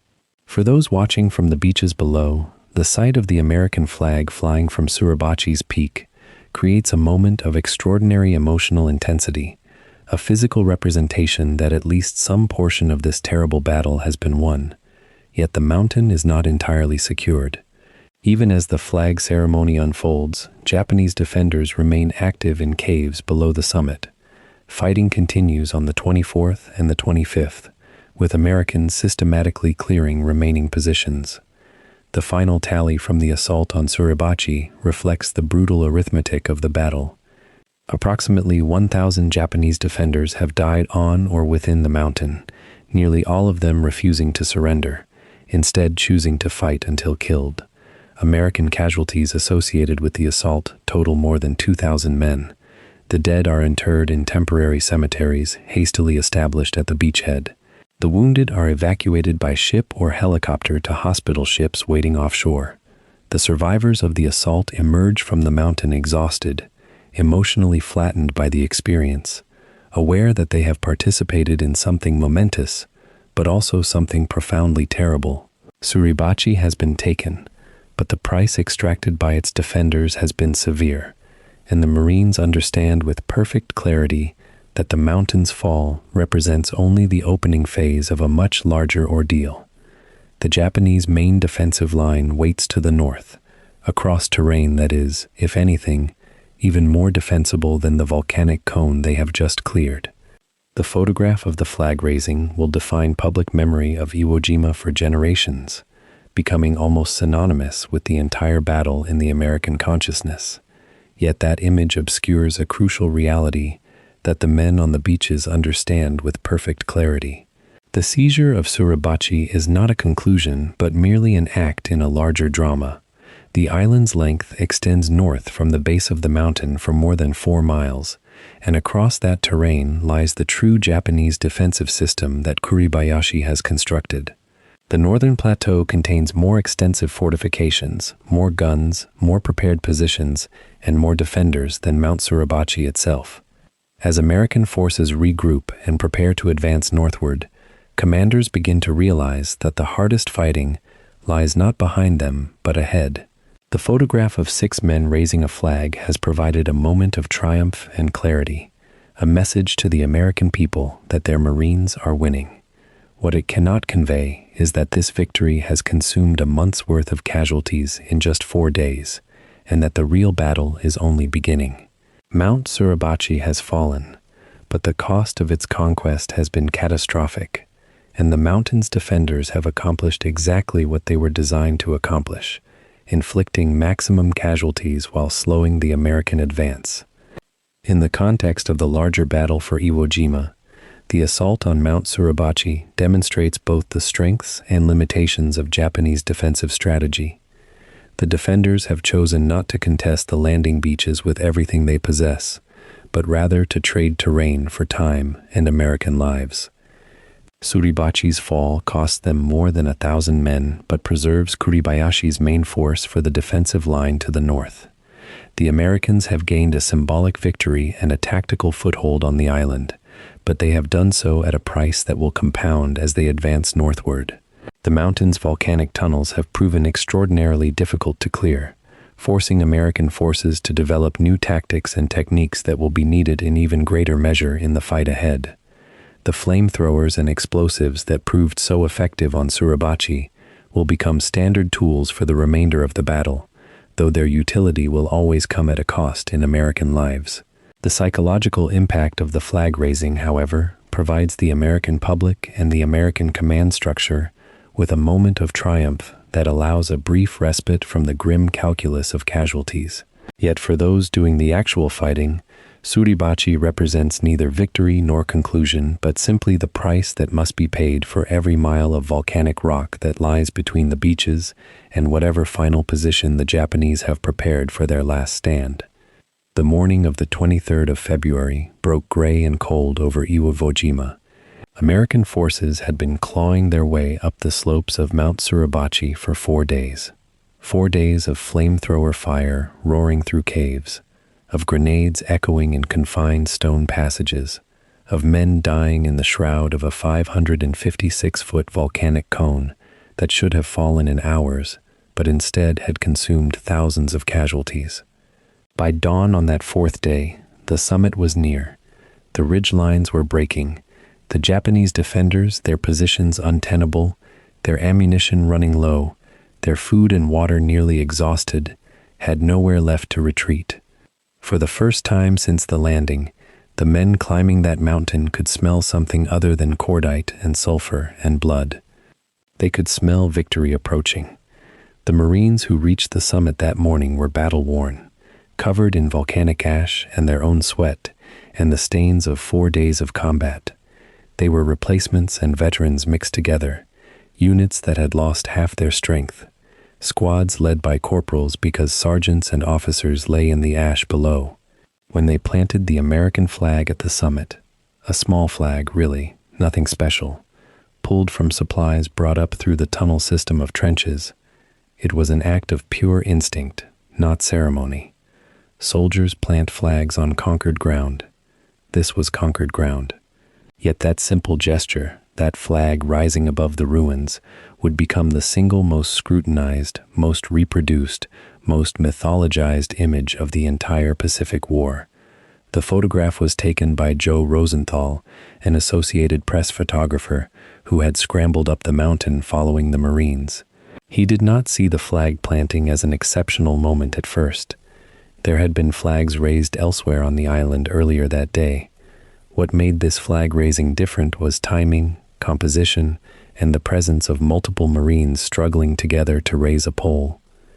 The image was not staged, or rather, it was not staged before the first flag went up, but Rosenthal did recognize its power as it unfolded. His camera captured 6 men straining upward, faces hidden, bodies merged into a single effort, the flag rising against a pale sky, Mount Suribachi suddenly visible to the world as conquered territory. Within hours, a second, larger flag was raised to replace the first, and photographs of that ceremony also circulated. But Rosenthal's image, the grainy black and white composition of that first flag rising, was the one that transcended combat photography and entered the realm of national mythology. The image arrived in America while the battle was still raging, while men were still dying across Iwo Jima's ash-covered terrain. The photograph hit newspapers and magazines and radio broadcasts like a lightning strike. Americans who had endured nearly 4 years of war, who had grown weary of casualty lists and invasion reports that never quite delivered the knockout blow, suddenly had a visual narrative of triumph. The photograph told a story of American fighting men overcoming a natural fortress and planting their flag on enemy soil. It promised that progress was being made, that sacrifice was yielding results, that victory was no longer theoretical but visible, tangible, provable. The timing was perfect, the composition was flawless, the emotional resonance was complete.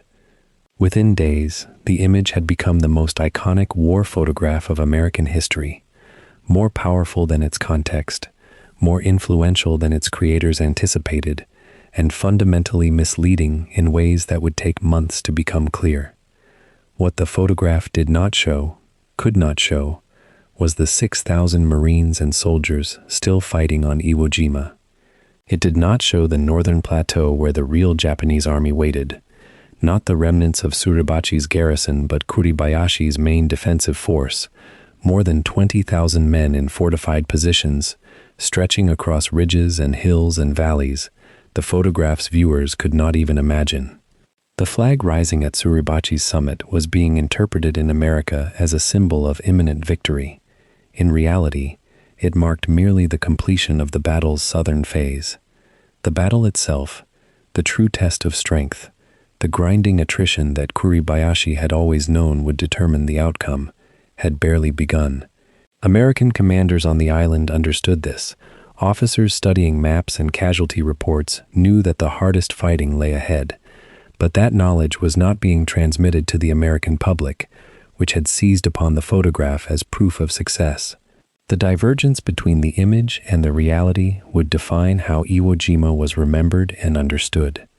The Marines themselves, the men in Rosenthal's photograph, and thousands of others scaling Suribachi that day, had no illusions about what the flag meant.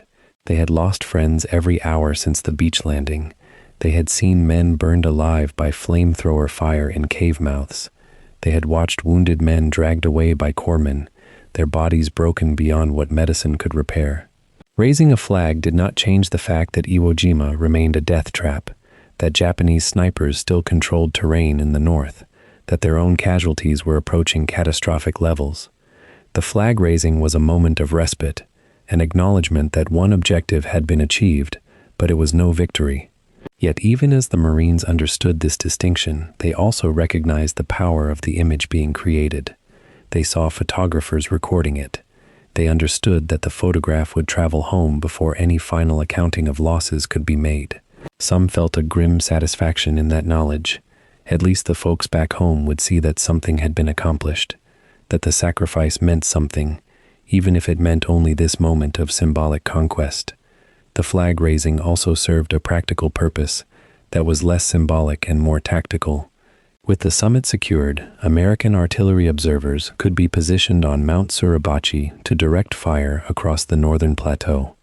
The mountain had been a handicap to American forces before. The Japanese held the high ground, could see American movements, could concentrate fire on advancing troops. Now the reverse was true. The conquest of Suribachi gave American commanders an observation post that would help coordinate the assault on the main defensive line ahead. In this sense, the photograph documented not merely a symbolic achievement, but a genuine shift in tactical advantage. Yet this military significance would be entirely obscured in the photograph's interpretation. What mattered in the photograph was not strategic position, but heroic struggle, the visual narrative of American Marines overcoming Japanese opposition through determination and courage. That narrative was not false, but it was incomplete, compressed, simplified in ways that obscured the larger reality of how Iwo Jima was actually being lost by Japan and won by America. The photograph also raised an uncomfortable question that few Americans wanted to confront at the time.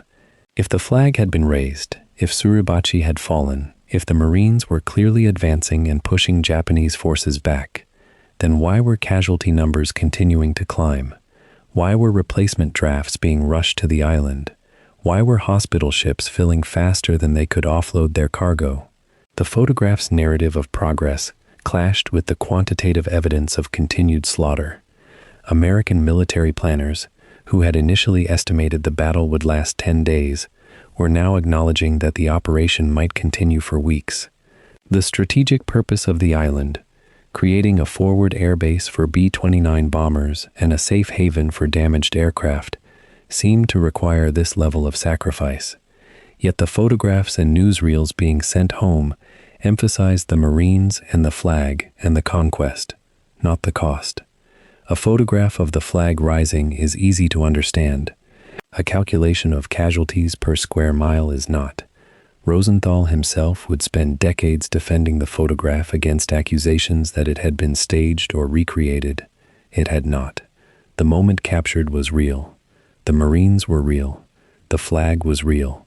The moment of raising it was authentic, not constructed for the camera. Yet even authenticity could not prevent the photograph from being used in ways Rosenthal and the Marines might not have intended. The image was reproduced on bond drives, on posters, in exhibitions. It was invoked as proof of American superiority, American fighting spirit, American righteous conquest. The photograph became separated from its context so completely that many Americans could not have told you which battle it was from, let alone the name of any Marine in it. It became an abstraction, a symbol of war itself, of victory itself, of the American capacity to overcome any obstacle. That abstraction served a purpose in sustaining American morale during the final months before Japan's surrender, but it also obscured the specific reality of Iwo Jima and why the battle's outcome, while eventually American, came at a cost that forced the military to question how the war with Japan would actually be concluded. The commanders moving north from Mount Suribachi understood that the photograph meant something, even if they could not articulate exactly what. They knew that newspaper editors and politicians had seized upon the image, that it would shape American understanding of the battle, that it would influence how people at home evaluated the sacrifice being demanded. Perhaps that knowledge made it easier to continue forward into the killing zones ahead. The flag was planted. The summit was taken. The photograph proved something had been accomplished.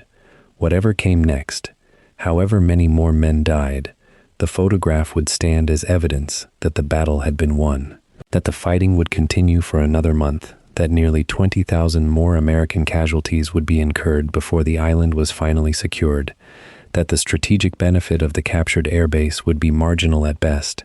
These facts remained in the future.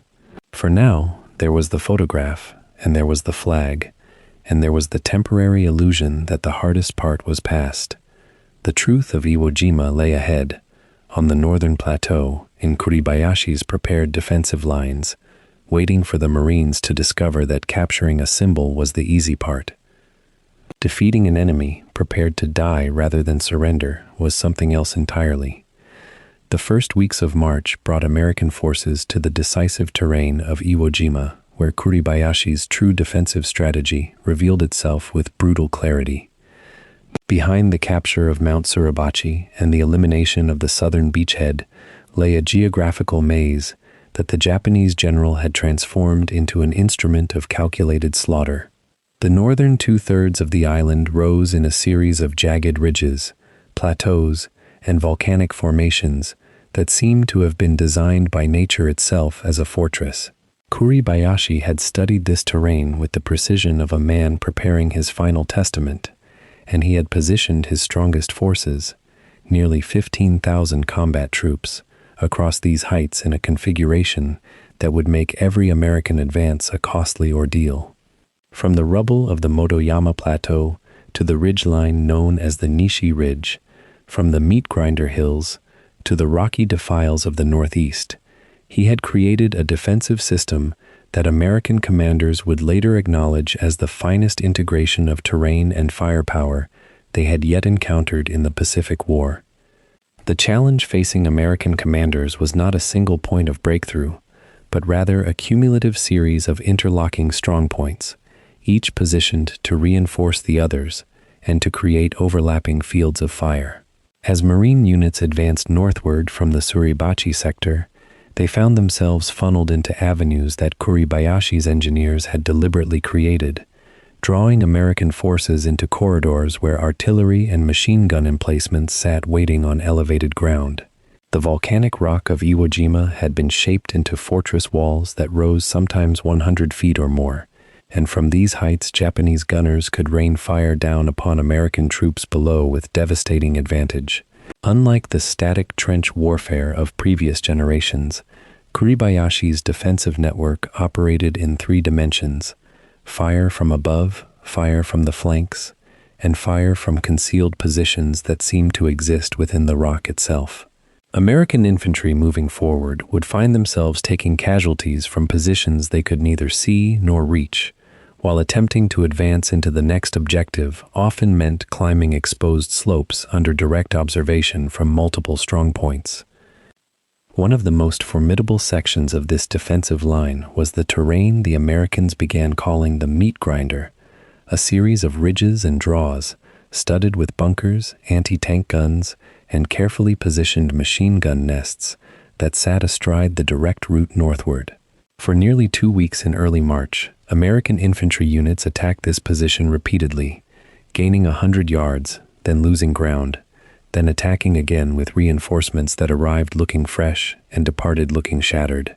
The Japanese defenders, operating from positions they had prepared for 6 months, possessed the enormous advantage of knowing every fold of terrain, every range mark, every angle of fire. When Americans seized a ridge, they found themselves exposed to fire from 3 ridges higher up. When they dug in to consolidate a position, artillery fire from the northeast would find them with precision that suggested spotter networks and pre-registered firing solutions, which, of course, was exactly what Kuribayashi had demanded his officers prepare.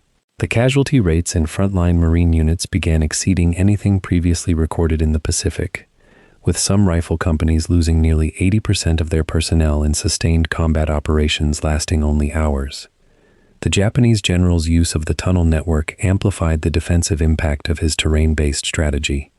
Rather than man each strong point with a fixed garrison that could be killed or isolated, Kuribayashi had created a system where defenders could shift positions rapidly, concentrate firepower at threatened points, and reappear in unexpected locations after Americans believed they had cleared a position.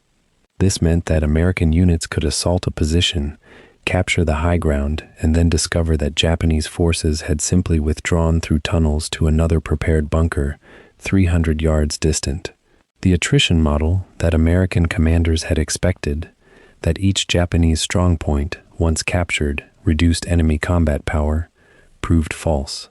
Instead, every capture was merely a movement in an endless sequence, with Japanese forces retreating before becoming encircled and re-establishing new defensive lines further north. For American troops in the assault companies and platoons, this created a psychological effect nearly as damaging as the physical impact of casualties. The perception that progress meant nothing, that victory in one place meant only the start of victory in the next place, ground at the morale of men who had already endured weeks of intense combat. By the first week of March, the Marine Corps had committed over 50,000 troops to the island, with additional Army units and support personnel bringing the total American force close to 80,000 men. Yet despite this overwhelming numerical advantage, the rate of advance northward rarely exceeded 100 or 200 yards per day, sometimes less. The cost of each yard was measured in Marine lives, dozens per advance, sometimes hundreds when assaults encountered particularly well-prepared positions. Regimental commanders began submitting casualty reports that showed rifle companies reduced to platoon strength, platoons down to squad strength, and squads operating with squad leaders promoted 3 or 4 times because all previous squad leaders had been killed or wounded. The statistical reality was becoming undeniable. The defenders of Iwo Jima, though shrinking in number daily, were exacting a rate of exchange in American casualties that was approaching 3 or 4 Americans for every Japanese defender killed. In the calculus of war, where victory is supposedly assured by superior numbers and firepower, Kuribayashi had somehow inverted the equation through the sheer genius of his defensive architecture. The Japanese commander had positioned his strongest reserves and his most experienced officers at critical junctions along the defensive line, particularly in the Motoyama Plateau area and the ridgelines that dominated the central island. These veteran units, many of them survivors of campaigns in Manchuria or China, understood the defensive principles that Kuribayashi had instilled: hold ground as long as possible, extract maximum casualties, conserve ammunition, and refuse to break under psychological pressure. When American forces attacked Motoyama Airfield No. 2, they found a space that had been transformed into a fortress whose structures rose from underground, whose machine guns emerged from camouflaged positions, and whose defenders seemed to be everywhere and nowhere simultaneously. The airfield itself, which American planners had imagined they would seize and put into operation within days, became instead a kill zone that required nearly 3 weeks of combat to fully secure and clear of defensive positions. Japanese gunners operating from reverse slopes and camouflaged positions fired on American engineers attempting to clear runways, on supply trucks attempting to move forward, and on any concentration of soldiers or equipment that might present a target. What began to distinguish this phase of the battle, roughly 2 weeks into the fighting, was the growing realization among American commanders that this was not a battle of maneuver and breakthrough, but a battle of siege and attrition. The Japanese were not defending a position they intended to hold indefinitely. They were instead defending a position they intended to make extraordinarily costly to capture. Kuribayashi's calculation was brutally honest and mathematically precise. Japan could not defeat the American invasion, but Japan could inflict such heavy casualties that American strategic planning for the final assault on the Japanese homeland would require revision. Every Marine killed or permanently disabled on Iwo Jima was a Marine who could not participate in the assault on Okinawa or any subsequent invasion of Japan itself. The political and social costs of massive casualties might, in Kuribayashi's assessment, influence American decision-making or create hesitation among the American public and military leadership. This was not victory in any conventional sense, but in the context of Japan's strategic position by early 1945, it was the only form of victory available. The defensive line that Kuribayashi held through March was continuously shortened as American forces methodically cleared terrain and killed Japanese defenders who could not be reinforced or resupplied. Yet the rate of advance remained painfully slow because the terrain ahead always offered new defensive opportunities, new elevation advantages, new avenues for Japanese fire. American artillery, vastly superior in quantity and weight compared to Japanese artillery, blanketed terrain before each assault, but the underground fortifications and the interconnected tunnels meant that many Japanese defenders survived the bombardment to emerge when American infantry advanced into the aftermath. Tank support, which had proven valuable in earlier Pacific campaigns, proved nearly useless on Iwo Jima because the terrain was too broken, the slopes too steep, and Japanese anti-tank positions too well concealed. The battle had become a pure contest between infantry units climbing exposed terrain while under fire, and infantry units firing from positions that provided protection and advantage.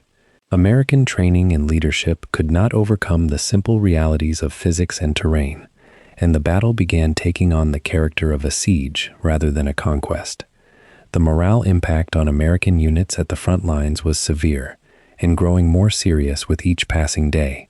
Divisions that had landed with confidence and expected a rapid clearing of enemy positions found themselves mired in stationary combat against an enemy that seemed to fight with fanatical discipline, but without the wild banzai charges that American propaganda and film had conditioned soldiers to expect. Instead of enemy masses hurling themselves forward in suicidal charges, American soldiers encountered enemy fire that came from concealed positions, from carefully chosen fields of fire, and from a defensive system that seemed designed specifically to neutralize American tactical advantages. Casualty rates began exceeding projections, and the rates at which replacements arrived failed to keep pace with the rates at which frontline personnel became casualties. By early March, many rifle platoons in lead regiments were commanded by corporals or senior privates because all the officers and sergeants had been killed or wounded. The sense among these frontline Marines and soldiers was not one of imminent victory but of exhaustion, of fighting against an enemy who seemed to have prepared for everything Americans might attempt. Yet despite the mounting human cost and the frustratingly slow rate of territorial progress, American commanders continued to commit fresh units to the assault and to maintain the intensity of operations. This was partly because the overall strategic objective, seizing Iwo Jima as a base for the B-29 bombing campaign and for emergency landings, remained important in the broader context of the war against Japan. But it was also partly because American commanders, having committed so many troops and suffered so many casualties, felt obligated to continue the operation to a successful conclusion rather than accept the image of American forces being stalled by a smaller, outnumbered enemy. The battle became, in a sense, a test of will between Kuribayashi's determination to impose maximum casualties and American determination to overcome whatever terrain and enemy strength stood in their path. Neither side could afford to lose, though both sides understood by early March that the outcome was no longer in doubt, only the price that would be paid to achieve it. The defensive line that Kuribayashi maintained through the first 3 weeks of March represented the apex of his strategic vision and the moment at which his preparations met the American assault with maximum devastating effect. His positioning of forces created a situation in which American firepower, numerical superiority, and material resources could not produce rapid military success. Instead, each American advance became a grinding process of identifying enemy positions, calling in artillery and air support, moving infantry forward under covering fire, clearing individual bunkers and cave mouths, and then consolidating position before moving to the next objective. The Japanese general had created a defensive system that required American forces to fight the battle exactly as he had designed it, not as a maneuver warfare problem with opportunities for breakthrough and exploitation, but as a siege and attrition process where time, casualties, and resource expenditure determined the pace and cost of victory. For the men in the assault platoons and companies, this grinding process meant continuous exposure to enemy fire, continuous advancement into unknown terrain, continuous psychological pressure from an enemy that seemed to emerge from nowhere and disappear into rock and tunnel systems.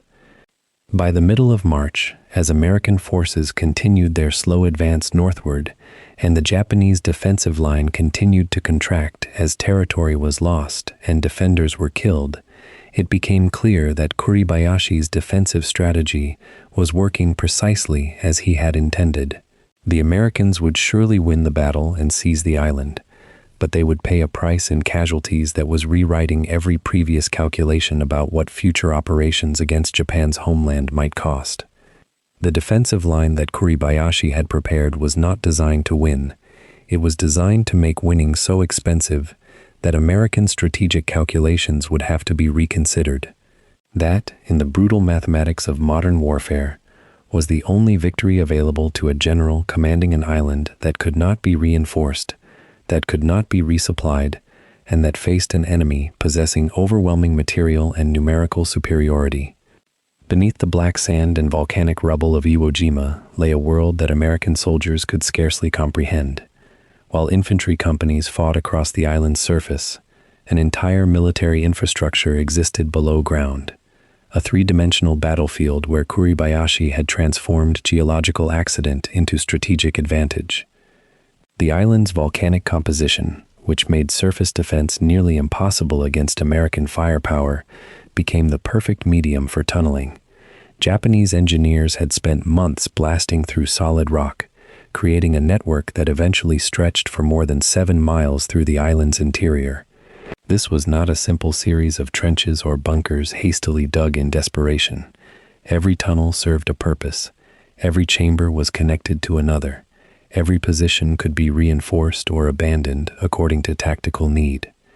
The Americans who climbed toward Kuribayashi's main line discovered that the enemy they faced was not confined to individual strongpoints, but distributed through an interconnected labyrinth that seemed to extend infinitely downward and outward in all directions.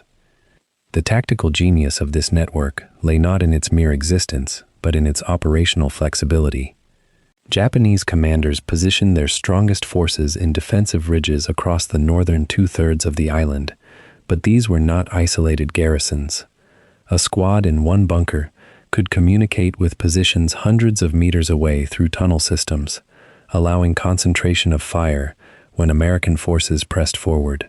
If an American assault threatened to overrun a particular strongpoint on the surface, defenders could fall back into tunnels, emerge from completely different locations, and bring fire to bear on the attackers from unexpected angles. The Americans, advancing across open ground or through sparse vegetation, found themselves in a nightmare of spatial uncertainty. An enemy that had fired upon them from one location would vanish into the earth, only to emerge elsewhere moments later, inflicting casualties from a new firing position. This was not the kind of warfare American soldiers had trained for or experienced in previous Pacific campaigns. It was systematic, precise, and designed to maximize American losses while preserving Japanese lives for as long as possible. The tunnel network functioned as something approaching a command and control system as much as a defensive structure. Telephone lines connected major strongpoints. Supply depots were constructed deep underground, away from aerial bombardment and shell fire. Water, extraordinarily scarce on Iwo Jima, was transported through channels and stored in underground reservoirs.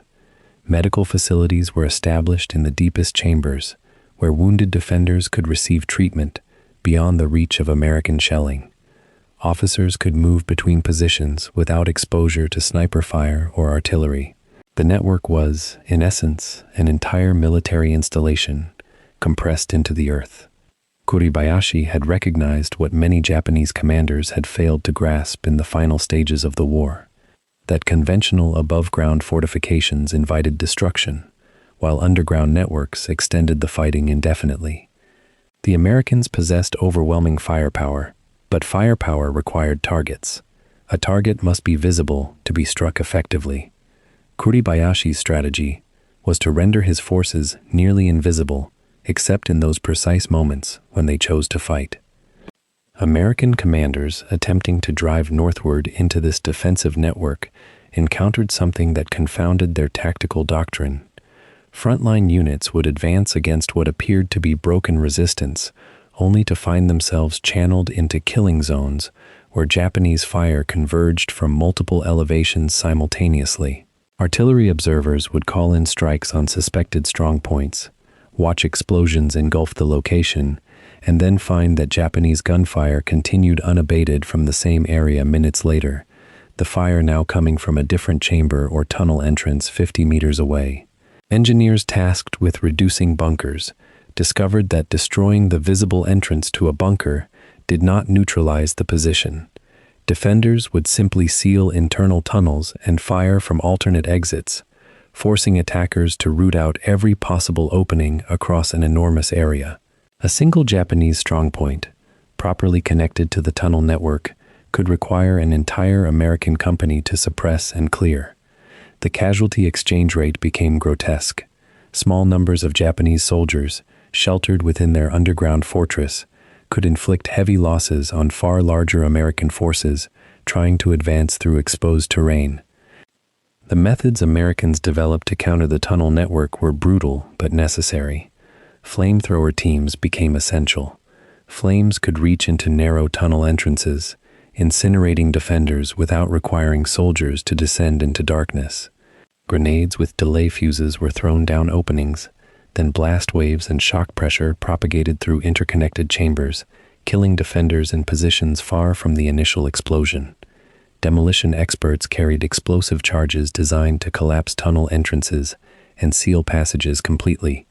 Tank-mounted weaponry was directed at suspected tunnel mouths. But even these measures achieved only temporary advantage.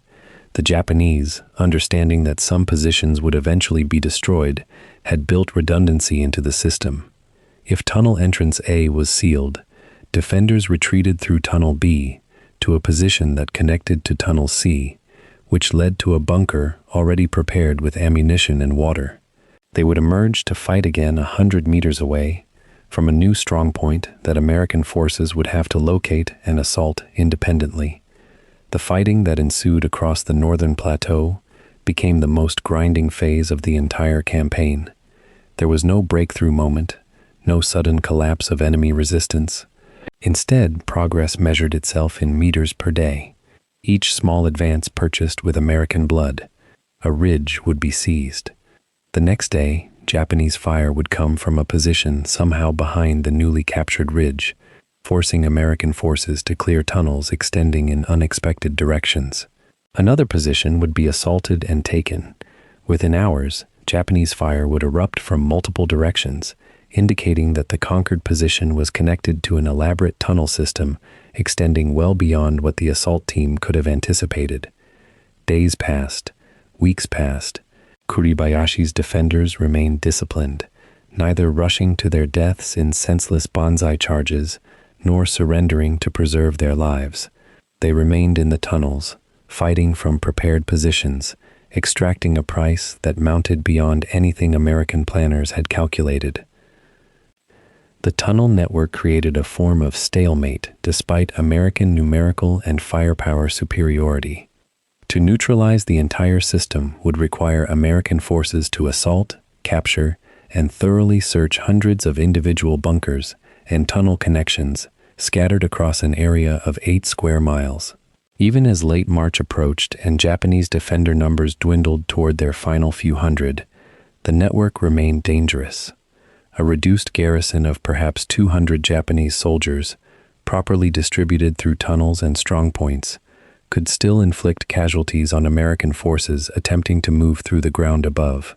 The Americans could not simply bypass Japanese defenders, as they might have done in conventional warfare, because the tunnel system allowed Japanese gunners to attack from behind American lines. Every position had to be personally approached and either neutralized or sealed. Every tunnel network had to be explored or deliberately destroyed. The Americans possessed the resources and the manpower to accomplish this, but accomplishing it meant accepting casualty rates that seemed disproportionate to the tactical gains. Psychological warfare proved nearly useless against men fighting from underground strongpoints. American loudspeakers broadcast surrender demands in Japanese, offering mercy to soldiers willing to lay down arms. The tunnel network swallowed these messages, literally and figuratively. Defenders deep within the earth did not hear the broadcasts clearly, or heard them and understood that surrender was unlikely to result in anything other than execution. Japanese culture, shaped by centuries of military code and recent wartime indoctrination, made surrender unthinkable for most. The tunnels provided not just physical protection, but also psychological insulation from the awareness of total defeat occurring on the surface above. A soldier in a tunnel chamber 200 feet below ground could ignore news that the beach had fallen, that Mount Suribachi had been captured, that American forces now outnumbered defenders by more than 20 to 1. He remained in his position, performing his function, relying on the network to sustain him and channel his fire toward the enemy. Breaking that psychological resolve required more than words broadcast from loudspeakers. It required American soldiers to physically appear at tunnel entrances, torch in hand, and force the issue through confrontation. The toll that the tunnel system extracted became evident in casualty statistics that shocked even hardened commanders. Days that should have resulted in territorial gains measured in thousands of meters instead produced advances of hundreds of meters at a cost of dozens of American lives. The ratio of attackers to defenders, normally a decisive factor in warfare, seemed almost irrelevant. 10 times as many American soldiers as Japanese defenders attacking positions secured by the tunnel network could still suffer 10 times the casualties. Medics worked frantically to evacuate wounded through congested terrain. Supply lines became stretched as ammunition consumption soared. Reinforcement units arriving on the beach found themselves fed into a grinding process of attrition that seemed to have no end. Officers began questioning whether the strategic objective justified the human cost, yet orders from higher command remained unchanged. The island must be captured. The tunnel network must be neutralized. The fighting must continue. The Japanese, meanwhile, executed their strategy with precision, despite their deteriorating circumstances. As American forces advanced, defenders would fall back to the next prepared position, bringing tunnels to bear again and again. They wasted no motion on grand gestures or dramatic counterattacks. Instead, they inflicted steady casualties through careful fire discipline and position switching. An American patrol would advance and come under fire from a particular bunker. Artillery would be called in. The bunker would be struck repeatedly. Then an American squad would assault the position, expecting to find destroyed remnants, only to discover that the bunker was connected to an underground chamber system extending in 3 directions, and Japanese defenders were now engaging from an entirely different position, 50 meters to the flank. This happened not once or twice, but hundreds of times across the island. Each repetition wore down American morale and increased casualty counts. Each tunnel system cleared meant exposing American soldiers to 3 or 4 more tunnel systems waiting deeper within the island's interior. By early March, as American reinforcements brought total invasion forces to more than 100,000 troops on an island barely 8 square miles in area, the tunnel network had proven its worth in ways Kuribayashi likely had envisioned when he ordered its construction months earlier. The Japanese general had understood that he could not defeat American forces through superiority of numbers or firepower. He could not even maintain control of the island's terrain indefinitely. What he could do was make the conquest of that terrain extraordinarily expensive. What he could do was force American soldiers to approach every position with caution, clear every tunnel methodically, and sustain casualties at rates that seemed almost disproportionate to the stakes. The tunnel network transformed Iwo Jima from a battle of rapid maneuver into a grinding siege where speed and breakthrough were impossible. American forces had to move slowly, deliberately, assaulting each strongpoint individually, because to do otherwise meant leaving Japanese defenders at their backs, capable of attacking through tunnels and emerging at unexpected locations. The tunnel network was not a defensive mechanism that could be overcome through courage or tactics alone. It was a system that forced time to become America's enemy. Each day of continued fighting and investment of resources and lives yielded to achieve aims that were becoming increasingly difficult to justify. The Americans, with their overwhelming material advantages, would eventually eliminate the tunnel network and crush all organized Japanese resistance. The laws of industrial warfare favor the side with superior resources, but Kuribayashi's tunnel strategy ensured that this victory would not come swiftly or cheaply. The American casualty toll would mount beyond all expectations established before the landing. The strategic benefit of holding Iwo Jima would become increasingly questionable as the cost became undeniable, and the tunnel network would remain, even after Japanese defeat was total, as a monument to the gap between courage and victory, a reminder that determination and good strategy can extract an enormous price from an enemy, even when that enemy possesses the capacity to destroy you utterly, given sufficient time. The mathematics of the battle began to shift in early March. What had started as a calculated operation, seize an island, establish an airbase, move forward, had transformed into something far more vast and consuming. Casualty reports that arrived each morning at Fifth Fleet headquarters painted a picture increasingly difficult to reconcile with the original plan. By the first week of March, the number of wounded Marines exceeded 10,000.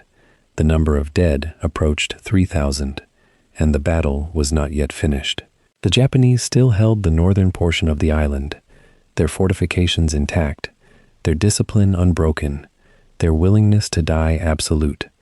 General Holland Smith, commanding general of the Marine Expeditionary Force, faced a decision that revealed the gap between planning and reality.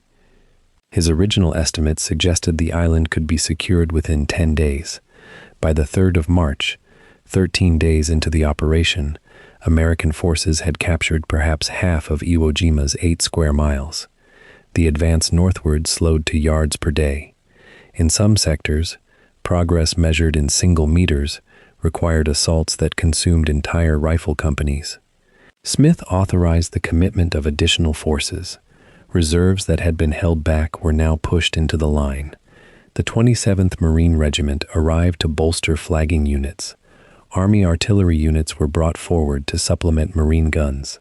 Fighter squadrons rotated in and out of the island's captured airfields to provide close air support. What had begun as a Marine operation was becoming an amalgamated, ever-growing commitment of American military resources. By the 4th of March, over 70,000 American troops occupied Iwo Jima. By the 12th of March, that number had swelled to over 100,000. The island itself was barely 8 square miles. roughly the size of an American city park, except that beneath its surface lay a Japanese officer of extraordinary tactical sophistication and 20,000 troops determined to extract the maximum cost from the American advance. The concentration of forces became surreal. Soldiers and Marines waited in assembly areas with no immediate orders, occupying ground already captured while their comrades ahead faced machine gun and mortar fire. Supply lines became clogged. Logistics became nightmarish. Trucks and tractors churned the black volcanic sand into deep mud. Water shortages affected not just the defenders but the attackers, who found themselves rationing drinking water despite being surrounded by ocean.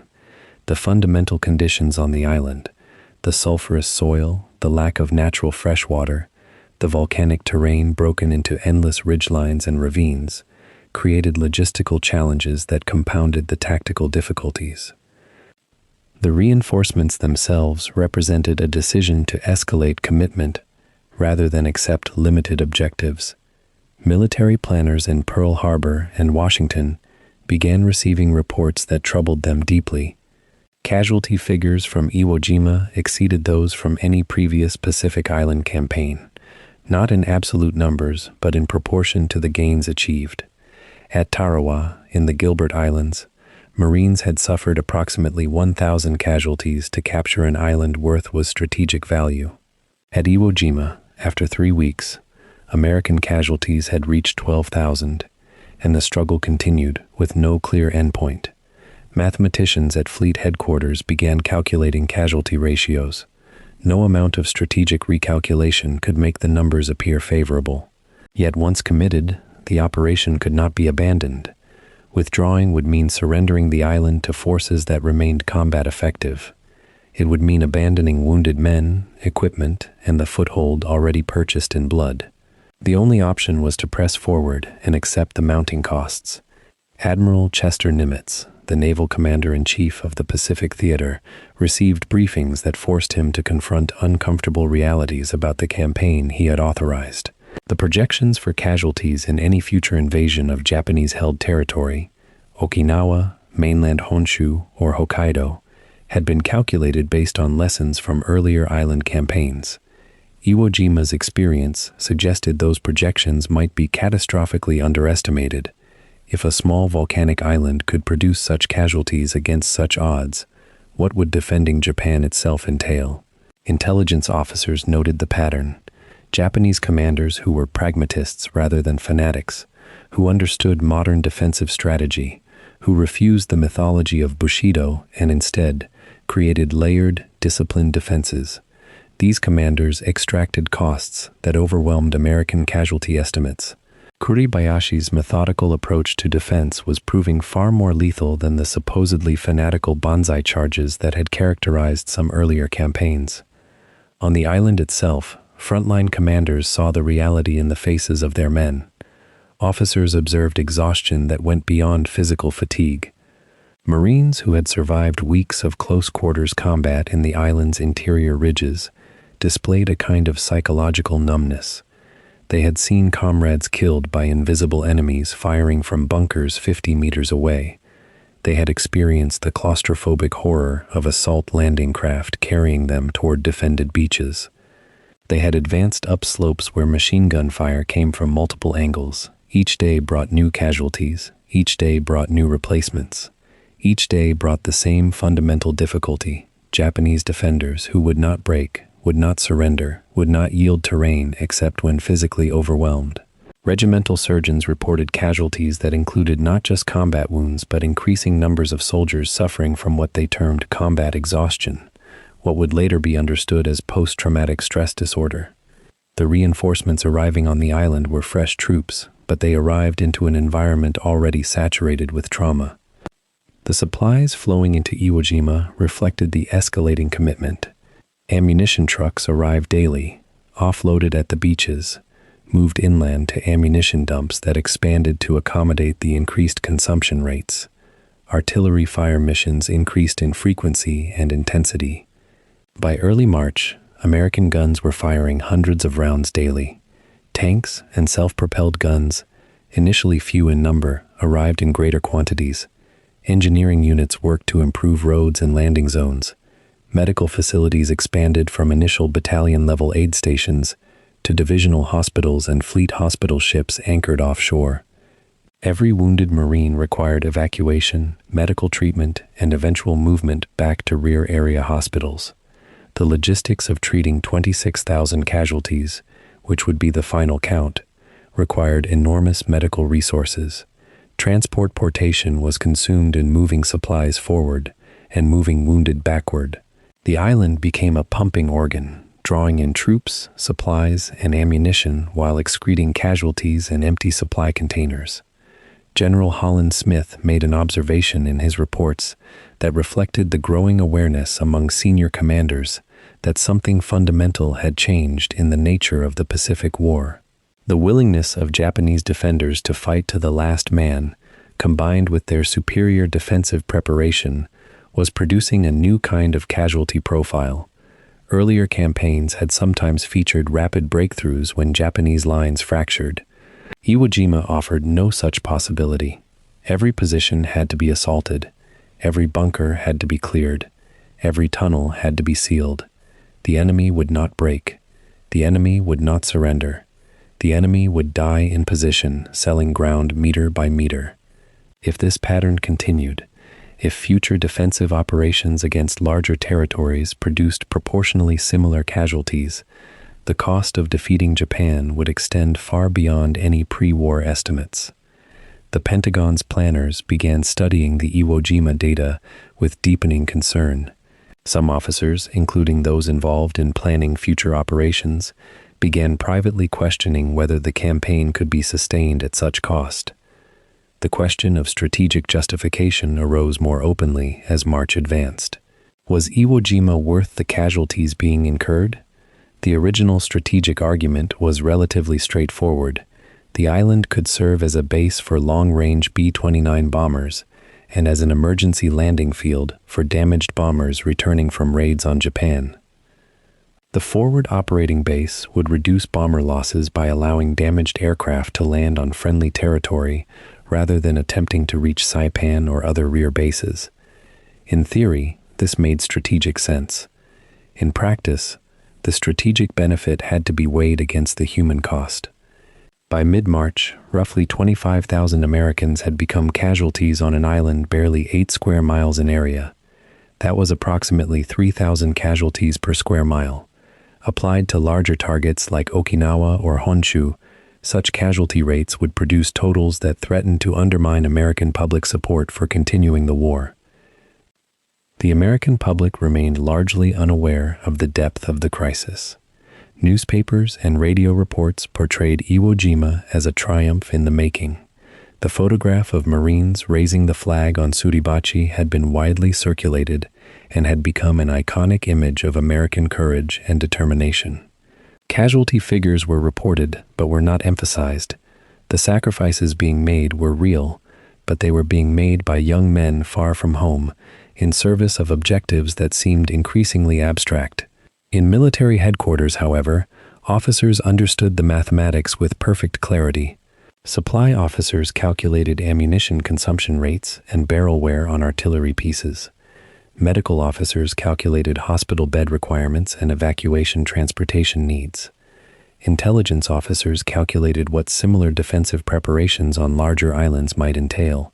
Logistics officers calculated what an invasion of Honshu would require in terms of transport ships, supply vessels, and medical facilities.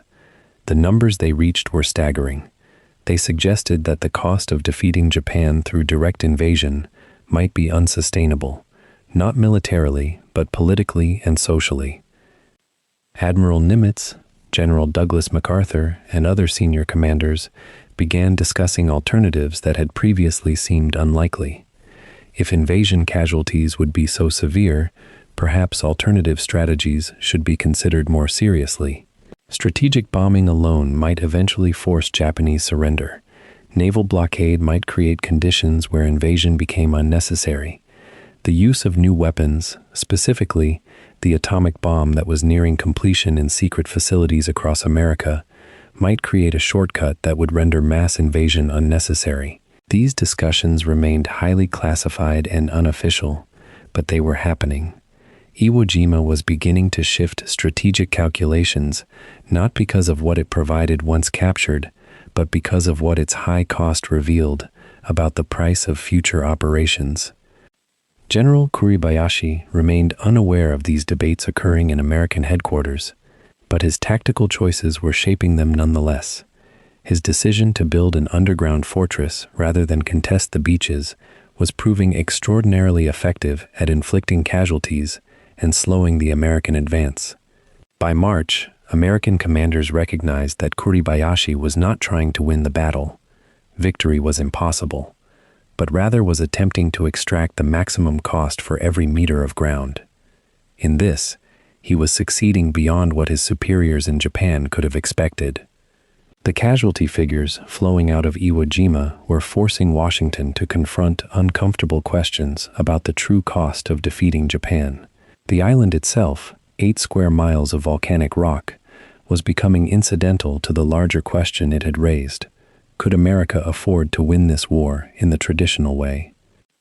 By the 12th of March, the first B-29 bombers landed on Iwo Jima's captured airfield, damaged in combat and unable to reach their home bases. The strategic objective had been achieved in principle. The island could now serve its intended purpose as a forward air base. Yet the achievement felt hollow to many who understood what it had cost.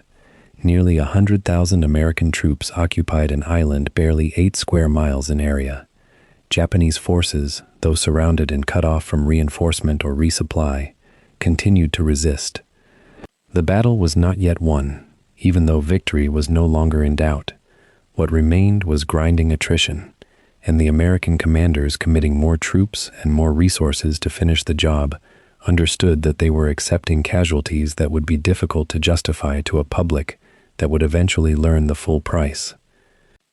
By early March, Iwo Jima had become less a battlefield and more a monument to human suffering. The island bore the scars of relentless bombardment: charred stone, pulverized earth, the smell of cordite and decay hanging in the sulfurous air.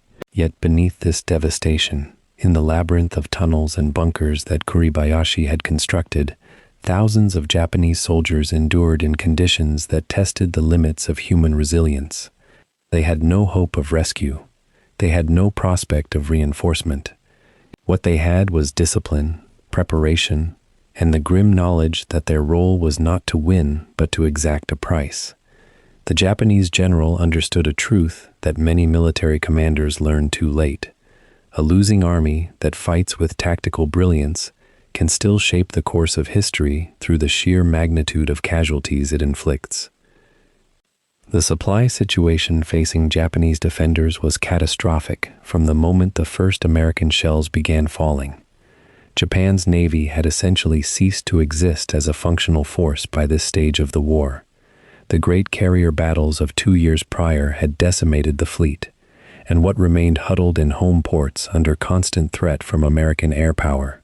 No supply ships could reach Iwo Jima without facing annihilation from American air superiority. No transport aircraft could land at the island's airfield once American forces had contested the skies. Kuribayashi's garrison had arrived with supplies intended to sustain them during a siege, but the pace of consumption far exceeded original calculations. Each day brought fresh casualties requiring medical supplies that were rapidly exhausted. Each bombardment consumed ammunition at rates that depleted stockpiles faster than any resupply could match. The fortress island, for all its underground architecture, had become a pressure cooker of dwindling resources. Water presented perhaps the most immediate and agonizing challenge. Iwo Jima was volcanic rock with minimal rainfall and no natural springs or aquifers. Before the invasion, Japanese troops had relied on condensing moisture from geothermal vents scattered across the island and maintaining careful reserves in underground cisterns. Yet American bombardment damaged these systems, and the constant fighting prevented systematic collection of what water could be gathered. Men fought in the tropical Pacific heat, their bodies screaming for hydration, while officers strictly rationed water to a fraction of what soldiers needed to maintain combat efficiency. Wounded men suffered not only from their injuries but from crushing thirst. The Japanese medical personnel who tended to them faced impossible choices: administer water to the wounded, risking the hydration of healthy soldiers, or preserve the rationed supply for fighting men. Some accounts describe soldiers so desperate for liquid that they drank seawater, which only accelerated their physical decline. The psychological toll of thirst in a combat zone cannot be overstated. It erodes discipline, clouds judgment, and transforms a soldier's internal experience from one focused on the enemy to one obsessed with basic survival. Food scarcity compounded the suffering. Japanese troops had arrived with rice, dried provisions, and canned goods designed to sustain them through a siege.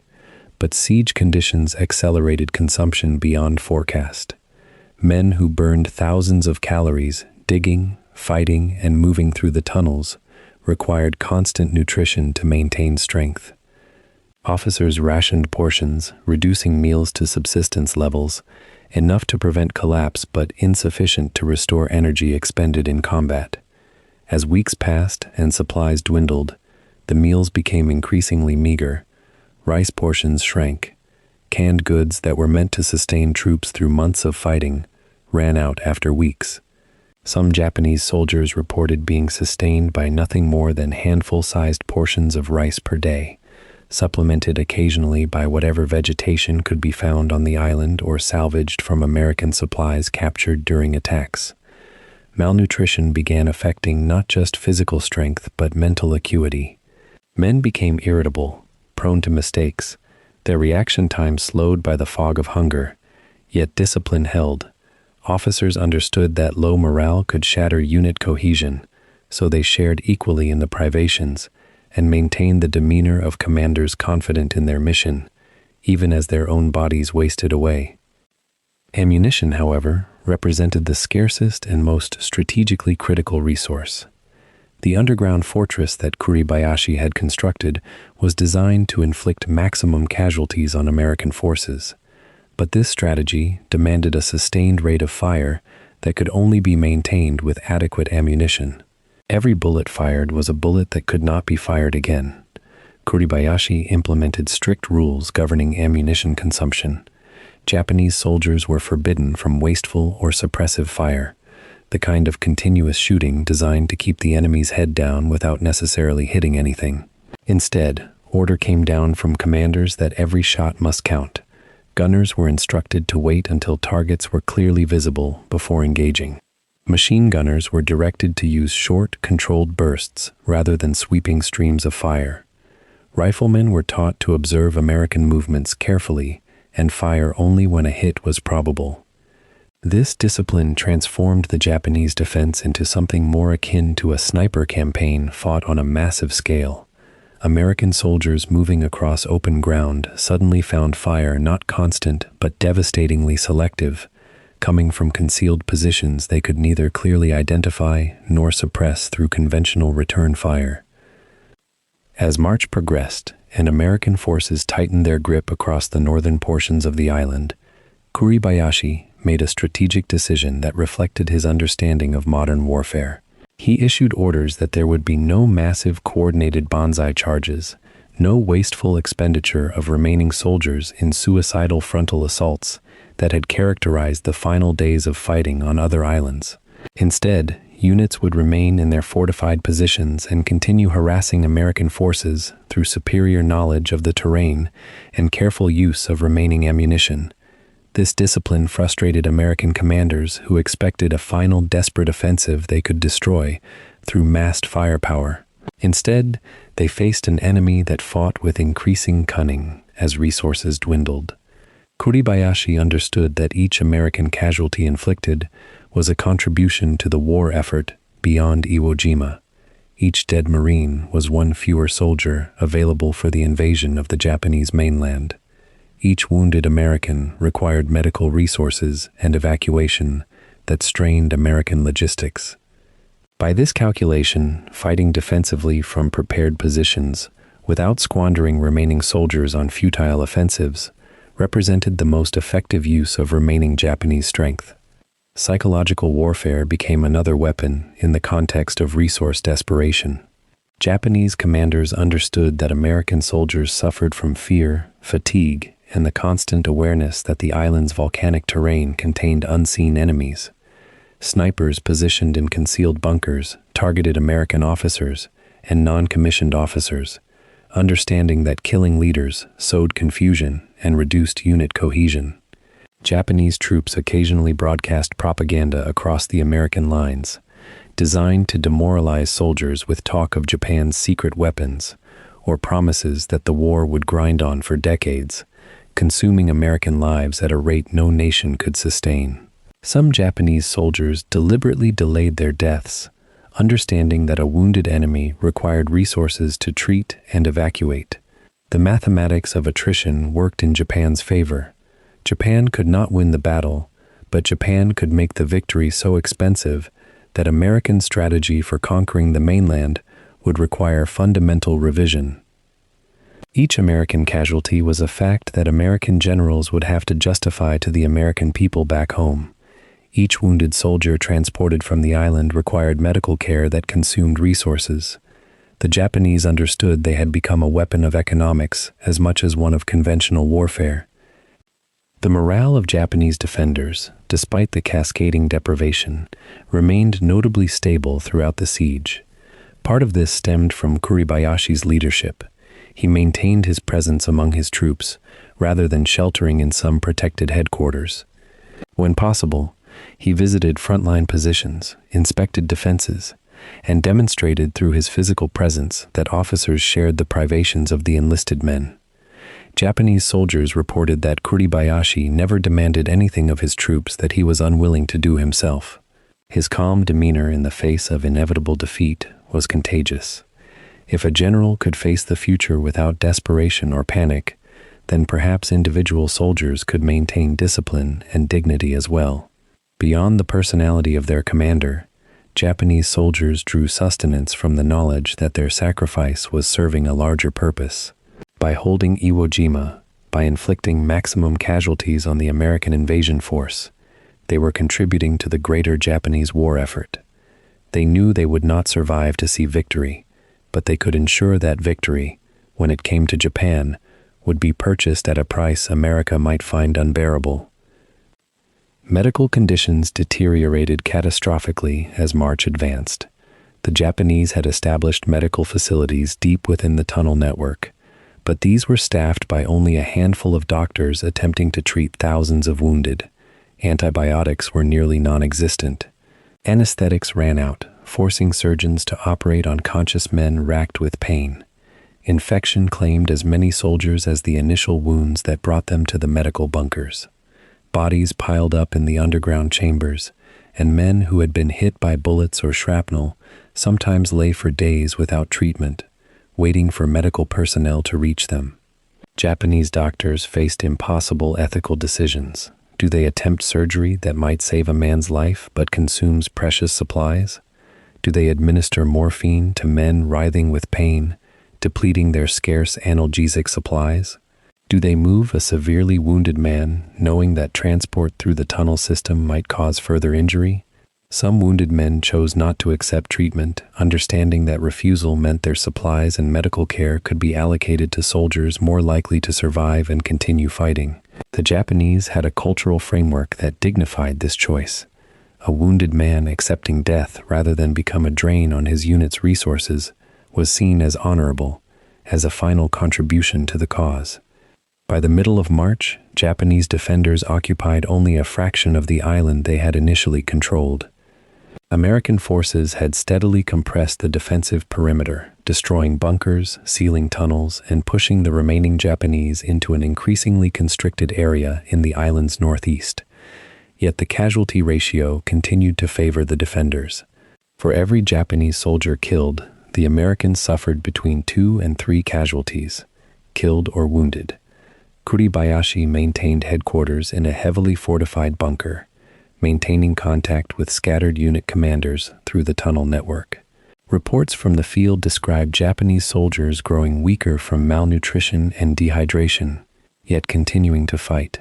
Some accounts describe American soldiers encountering Japanese defenders who were barely able to walk, but who continued to fire from their positions until they were individually eliminated. This was not the product of fanatic ideology overwhelming rational thought. This was discipline and resource management in its most brutal form. When a soldier knows he will die regardless, when supplies are exhausted regardless, the only rational choice becomes to maximize the cost extracted from the enemy before that inevitable end arrives. Surrender was never presented as an option. American commanders periodically broadcast surrender demands, offering Japanese soldiers the chance to lay down their weapons and be treated humanely as prisoners of war. Kuribayashi refused. He understood that acceptance of surrender would collapse unit discipline, that men would begin hoarding food and water for themselves rather than maintaining unit cohesion, that the defensive effort would dissolve into individual self-preservation. More fundamentally, Kuribayashi doubted American promises. Previous campaigns had demonstrated that Japanese soldiers who surrendered faced questioning, deprivation, and an uncertain future.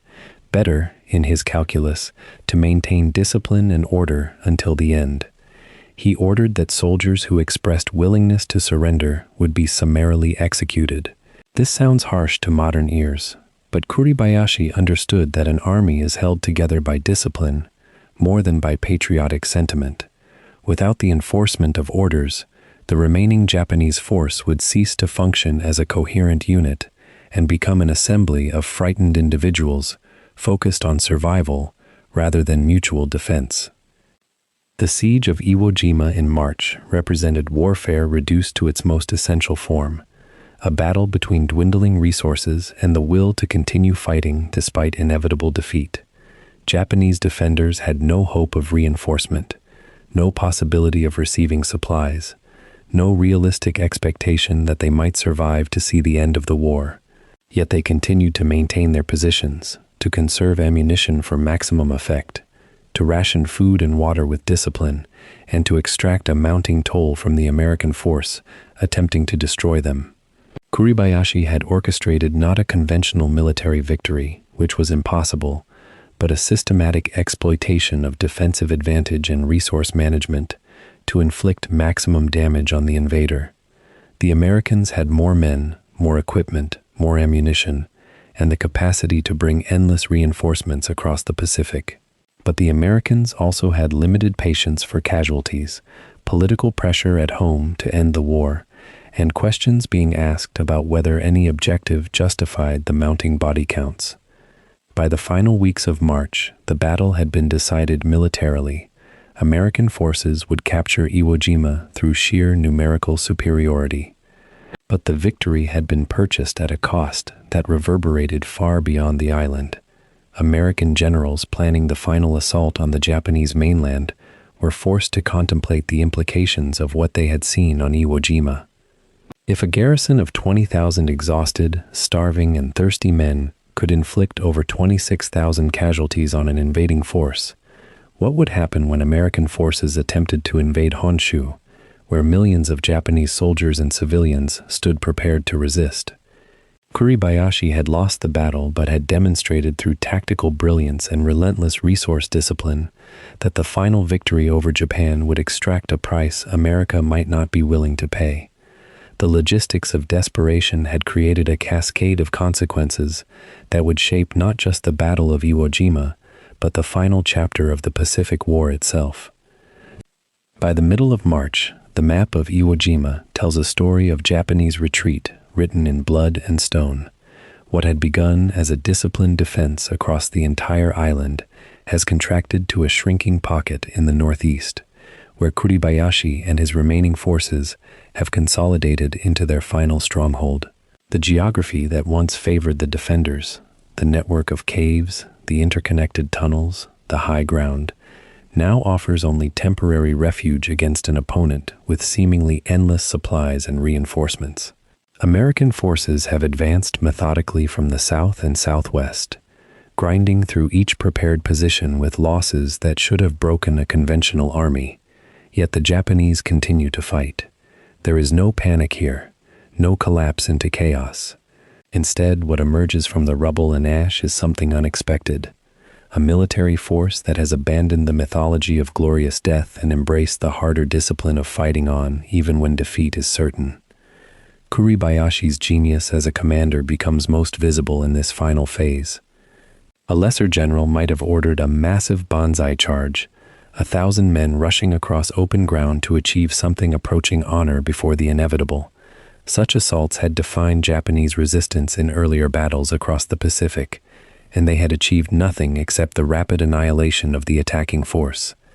But Kuribayashi rejected this philosophy from the moment he arrived on Iwo Jima.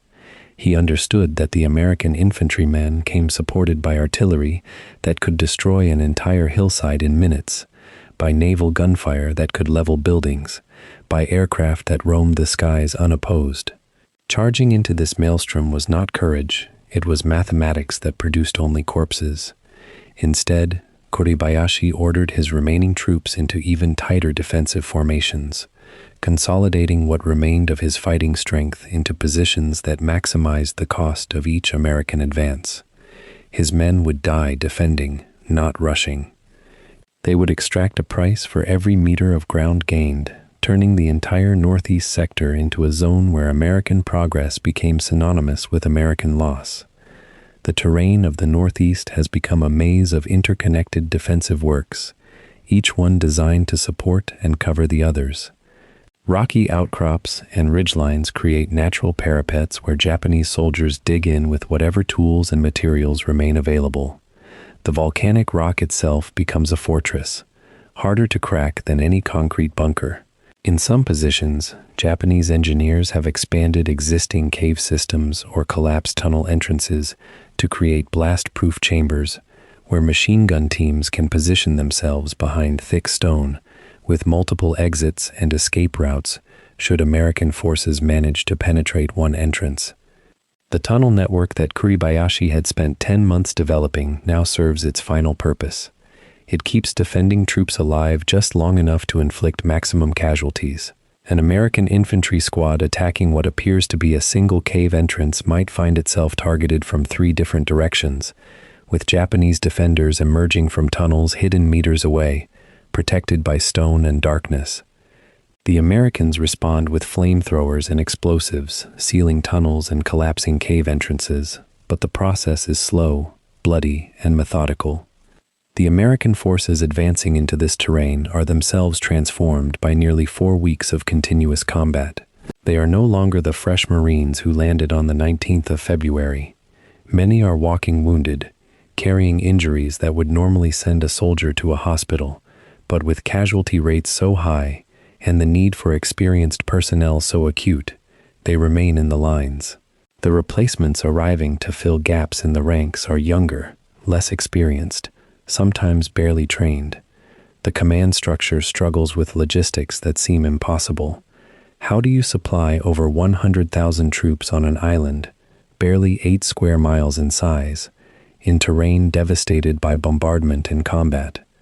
The supply lines stretch back across the ocean to ships waiting offshore, ferrying ammunition and food and water and medical supplies. Helicopters begin to appear over the island, experimental aircraft that transport the most critical casualties directly to hospital ships, bypassing the need to carry wounded men across miles of combat zone. The innovation speaks to American industrial capacity, but it also speaks to desperation. No previous Pacific battle has consumed casualties at such a rate. Kuribayashi remains with his troops throughout this final phase, commanding from a cave system deep in the northeast sector. His communications equipment is long destroyed or abandoned. His food supply consists of whatever rations remain, often severely rationed among the remaining troops. He has stopped sending formal reports to higher command, as the radio networks have largely collapsed under American bombardment and jamming. Instead, he maintains discipline through presence and example, moving among his men despite the constant danger from artillery and aircraft. His officers report that he remains calm, focused, even as the situation deteriorates with each passing day. He has already accepted that Iwo Jima will fall. The question that occupies his mind now is not whether, but how many American lives the island will extract before it does. In this, his calculation has been vindicated. The battle has already cost the Americans far more than any pre-invasion estimate suggested, and the final phase promises to add significantly to that total. The artillery becomes an almost constant presence in these final weeks. American guns have moved forward as Japanese positions have fallen, and they now dominate the terrain with field pieces and mortars positioned across the island's south and center. When Japanese forces attempt any sort of reorganization or movement, spotters with radios call down fire with crushing precision. A group of soldiers moving between cave entrances will find shells landing among them within minutes. An attempt to shift a machine gun team to a new position becomes a desperate scramble under fire. The Americans have learned to break the Japanese defenders not just through frontal assaults but through systematic bombardment that prevents any action except cowering in underground positions. It is a war of attrition in the purest sense, not an exchange of assaults but a slow grinding away of strength until the defending force simply ceases to exist as a functioning military unit. The human cost of this final stronghold phase becomes most visible in the casualty counts that American field hospitals struggle to process. By the second week of March, the casualty rates continue to climb, even as the intensity of Japanese defensive fire begins to decline through sheer lack of defenders. This paradox, increasing American losses despite decreasing Japanese strength, reflects the reality of the terrain itself.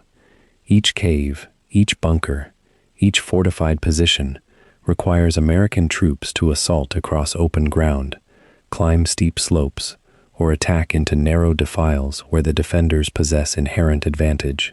The Japanese soldier, even knowing he will die, can extract a terrible price simply by holding his position for one more hour.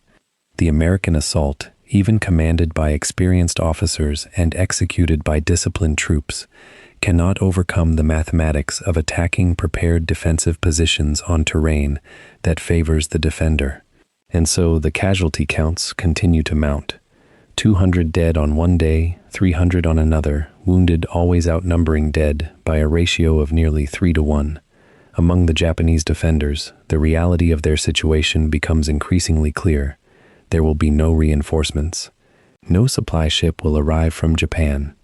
The American forces will continue advancing until the last Japanese soldier is either dead or captured. Surrender has been presented as an option in some cases, with American forces calling for Japanese troops to lay down their weapons and walk into captivity. But such calls fall largely on deaf ears. Some soldiers ignore the surrender appeals because they have been taught to believe that American soldiers torture prisoners and execute the wounded. Others continue fighting simply because they have no other frame of reference. Surrender is so foreign to their training that it seems almost impossible to contemplate. And some, perhaps, continue, because Kuribayashi's example of disciplined resistance has created a culture where continuing to fight until death becomes an almost natural conclusion. They are not charging to certain death. They are defending their positions, and if those positions are overrun, then they will die defending them. The difference is subtle but profound. By mid-March, the Japanese defenders have been reduced to perhaps 5,000 fighting troops spread across the narrow northeastern section of the island. They face American forces that have swelled to over 100,000. The arithmetic of the situation is stark and unchangeable. The Japanese commanders know this. The soldiers in the trenches and caves know this. Yet they continue. The discipline that Kuribayashi instilled from his first day on the island persists even now. There are no large-scale desertions. There are no cases of mass surrender in the face of overwhelming odds. Instead, the Japanese defenders remain in their positions, maintaining unit cohesion, preserving ammunition discipline, extracting every possible price for the territory they are forced to surrender. It is a bitter mathematics, but it is mathematics nonetheless. If the American forces advance 100 meters per day, and each 100 meters costs them 70 casualties, then the northeastern stronghold has already made a significant contribution to the overall cost of the battle. The American commanders overseeing this final phase are themselves weighed down by the casualty counts. General Harry Schmidt, commanding the 5th Amphibious Corps responsible for the assault, has watched the casualty counts exceed every estimate, surpass the total losses from previous island campaigns, and continue climbing even as Japanese defensive capacity diminishes. The original estimate for the entire operation had projected perhaps 5,000 American casualties. By the middle of March, the actual count has already exceeded 20,000, with no end in sight. Officers who planned the invasion begin to voice doubts about whether the strategic gain justifies the human cost. Yet the orders come from higher command. Continue the attack, finish the battle, secure the island. There is no option to pause or negotiate. There is only the grim business of advancing against defended terrain, prepared positions, and an enemy commander whose tactical skill ensures that the final victory will exact the highest possible price. The days blur together in the final stronghold phase, becoming a series of assaults and counter-assaults, of small advances measured in meters rather than kilometers, of accumulated losses that transform the character of the fighting force. The intelligence officers begin to notice something in the pattern of Japanese resistance. It remains coordinated and disciplined even as the defending force shrinks. This suggests that the command structure, likely Kuribayashi himself, continues to function and to exercise control over the remaining troops. American spotters attempt to locate the general's position, believing that eliminating the commander might cause the defense to collapse. But Kuribayashi has moved frequently, staying mobile despite his age and injuries, remaining visible to his troops but difficult to target. He has become almost a ghost haunting the final stronghold, a presence felt more through the discipline of the defense than through any direct observation. As March moves toward its final week, the American forces continue to advance, driven by orders to finish the battle and by the grim determination that comes from sustained combat. The Japanese defenders continue to resist, driven by Kuribayashi's example and by the knowledge that surrender is not part of their vocabulary. There is no dramatic final stand, no moment when the Japanese commander rallies his remaining troops for a last great assault. Instead, there is the slow, grinding reduction of a force that refuses to stop fighting even when continued fighting is clearly futile. Each cave sealed, each bunker destroyed, each fortified position overrun brings the end closer, but each advance also brings new American casualties, adding to the mounting toll. By the time the American forces finally close around the last Japanese positions in the final days of March, the battle will have consumed over 26,000 American casualties and nearly all of the approximately 20,000 Japanese defenders. The stronghold that Kuribayashi built, the fortress that he sustained through sheer force of will and tactical brilliance, will finally fall, not because the defenders wavered or the resistance collapsed, but because there were simply no more Japanese soldiers left alive to defend it. By the 23rd of March 1945, the island of Iwo Jima had become a purgatory of ash and stone. American forces controlled the airport, most of the southern plateau, and had driven deep into the northern defensive positions. Yet the battle continued, grimmer and more fragmented than any conventional military operation. Kuribayashi's remaining defenders, perhaps 3,000 men scattered across ravines, caves, and fortified positions, had ceased to function as a unified force. They were instead isolated pockets of resistance, each group cut off from communication with headquarters, each knowing that supplies had dwindled to near nothing. Water remained the most brutal scarcity. Men rationed a single canteen per day in the volcanic heat, and the island's sulfurous springs provided no relief. Ammunition was counted round by round. Rice and salted fish had given way to roots, insects, and raw seaweed. Yet the firing never fully stopped. From their hidden positions, Japanese soldiers continued to extract their price in American casualties, even as they understood the mathematics of their own annihilation. Kuribayashi himself remained at his forward command post in the island's northeast sector, a system of connected bunkers and cave complexes that had become increasingly isolated as American forces consolidated their grip. He had not slept in meaningful stretches for days. His staff officers moved about him like ghosts, attending to administrative details that had lost all practical meaning. Reports came in sporadically. Confirmation of another position lost, another group of defenders destroyed, ammunition stocks exhausted in yet another sector. The general received these updates with the stoicism that had defined his entire command. He had predicted this outcome months ago, with precise clarity. He had told his superiors that without naval support, without the possibility of reinforcement, without air cover, Iwo Jima could not be held against an invasion of the scale America had launched. He had been proven correct in every particular, yet correctness brought no satisfaction, only the weight of responsibility for the lives entrusted to him.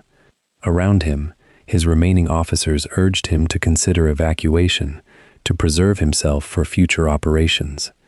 Japan still had vast resources, they argued, still possessed soldiers who needed leadership. Kuribayashi listened without response. He understood that Japan's situation had become terminal. The destruction of the homeland by American bombing had accelerated beyond even the most pessimistic assessments. Entire industrial complexes had vanished into ash. Cities were being systematically incinerated. The loss of Iwo Jima meant that B-29 bombers would soon be operating from closer bases, shortening their range requirements and increasing their effectiveness. He understood, too, that his departure from the island would constitute a profound abandonment of his remaining soldiers. Some discipline among the isolated groups persisted because men believed their general remained present, still directing operations, still ensuring that their sacrifice meant something beyond random slaughter. To abandon them would be to accelerate the dissolution of what remained of organized resistance. On the 23rd of March, Kuribayashi composed his final communication to his superior officers and to the Japanese High Command. The message was brief and factual, without plea or excuse. He acknowledged that the island could not be held. He estimated that perhaps 3,000 defenders remained, scattered and largely without effective command and control. He stated that ammunition reserves had been effectively exhausted and that continued resistance would purchase only additional American casualties at the cost of inevitable Japanese defeat.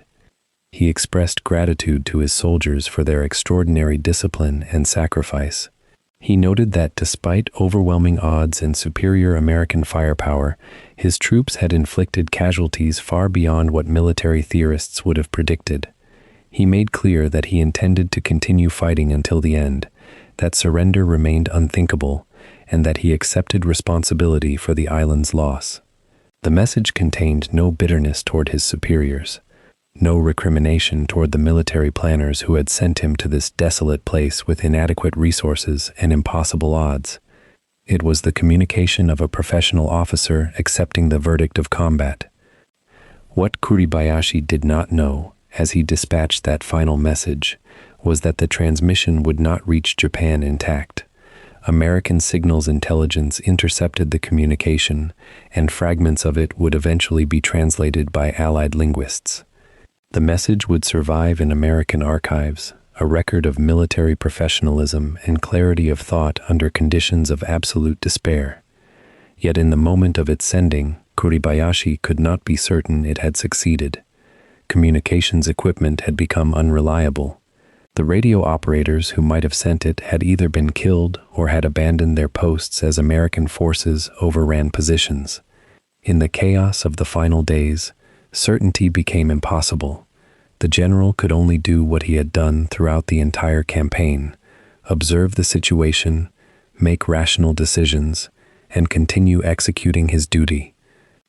The American advance continued relentlessly across the island's northern terrain. Marine units pushed through ravines and over rocky ridgelines, encountering sporadic but effective Japanese fire from positions that seemed to materialize from the volcanic rock itself.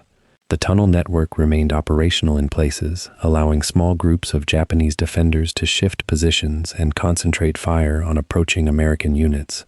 Flamethrower operators burned out cave openings. Demolition teams collapsed tunnels with explosives. Riflemen fired methodically into bunker apertures. The process was not rapid or efficient, but it was inexorable. American commanders had adjusted their tactics considerably from the early days of the invasion. They had learned that frontal assaults against prepared positions with defenders possessing nothing to lose resulted only in unacceptable casualty rates. Instead, they employed flanking movements, artillery concentration, and patient position-by-position reduction. Speed had become less important than the preservation of their own forces' strength for future operations against Japan itself. In the final positions where Kuribayashi maintained his command post, the situation had become surreal. The general and his remaining staff occupied a system of caves that had been expanded and reinforced over months of construction. Telephone lines connected subsidiary positions, though many lines had been severed by American artillery. Maps showed the extent of American control, nearly the entire island by this stage. Kuribayashi studied these maps with the same attention he had devoted to them when planning the initial defense, though now the exercise carried only historical interest. He knew the island was lost. The question was not whether to surrender, but how to ensure that the final phase of the battle extracted the maximum cost from an opponent that had already committed such enormous resources. Every American casualty on Iwo Jima represented weapons, training, and supplies that would not be available in the final assault on Japan. In this sense, continued resistance served a strategic purpose even in defeat.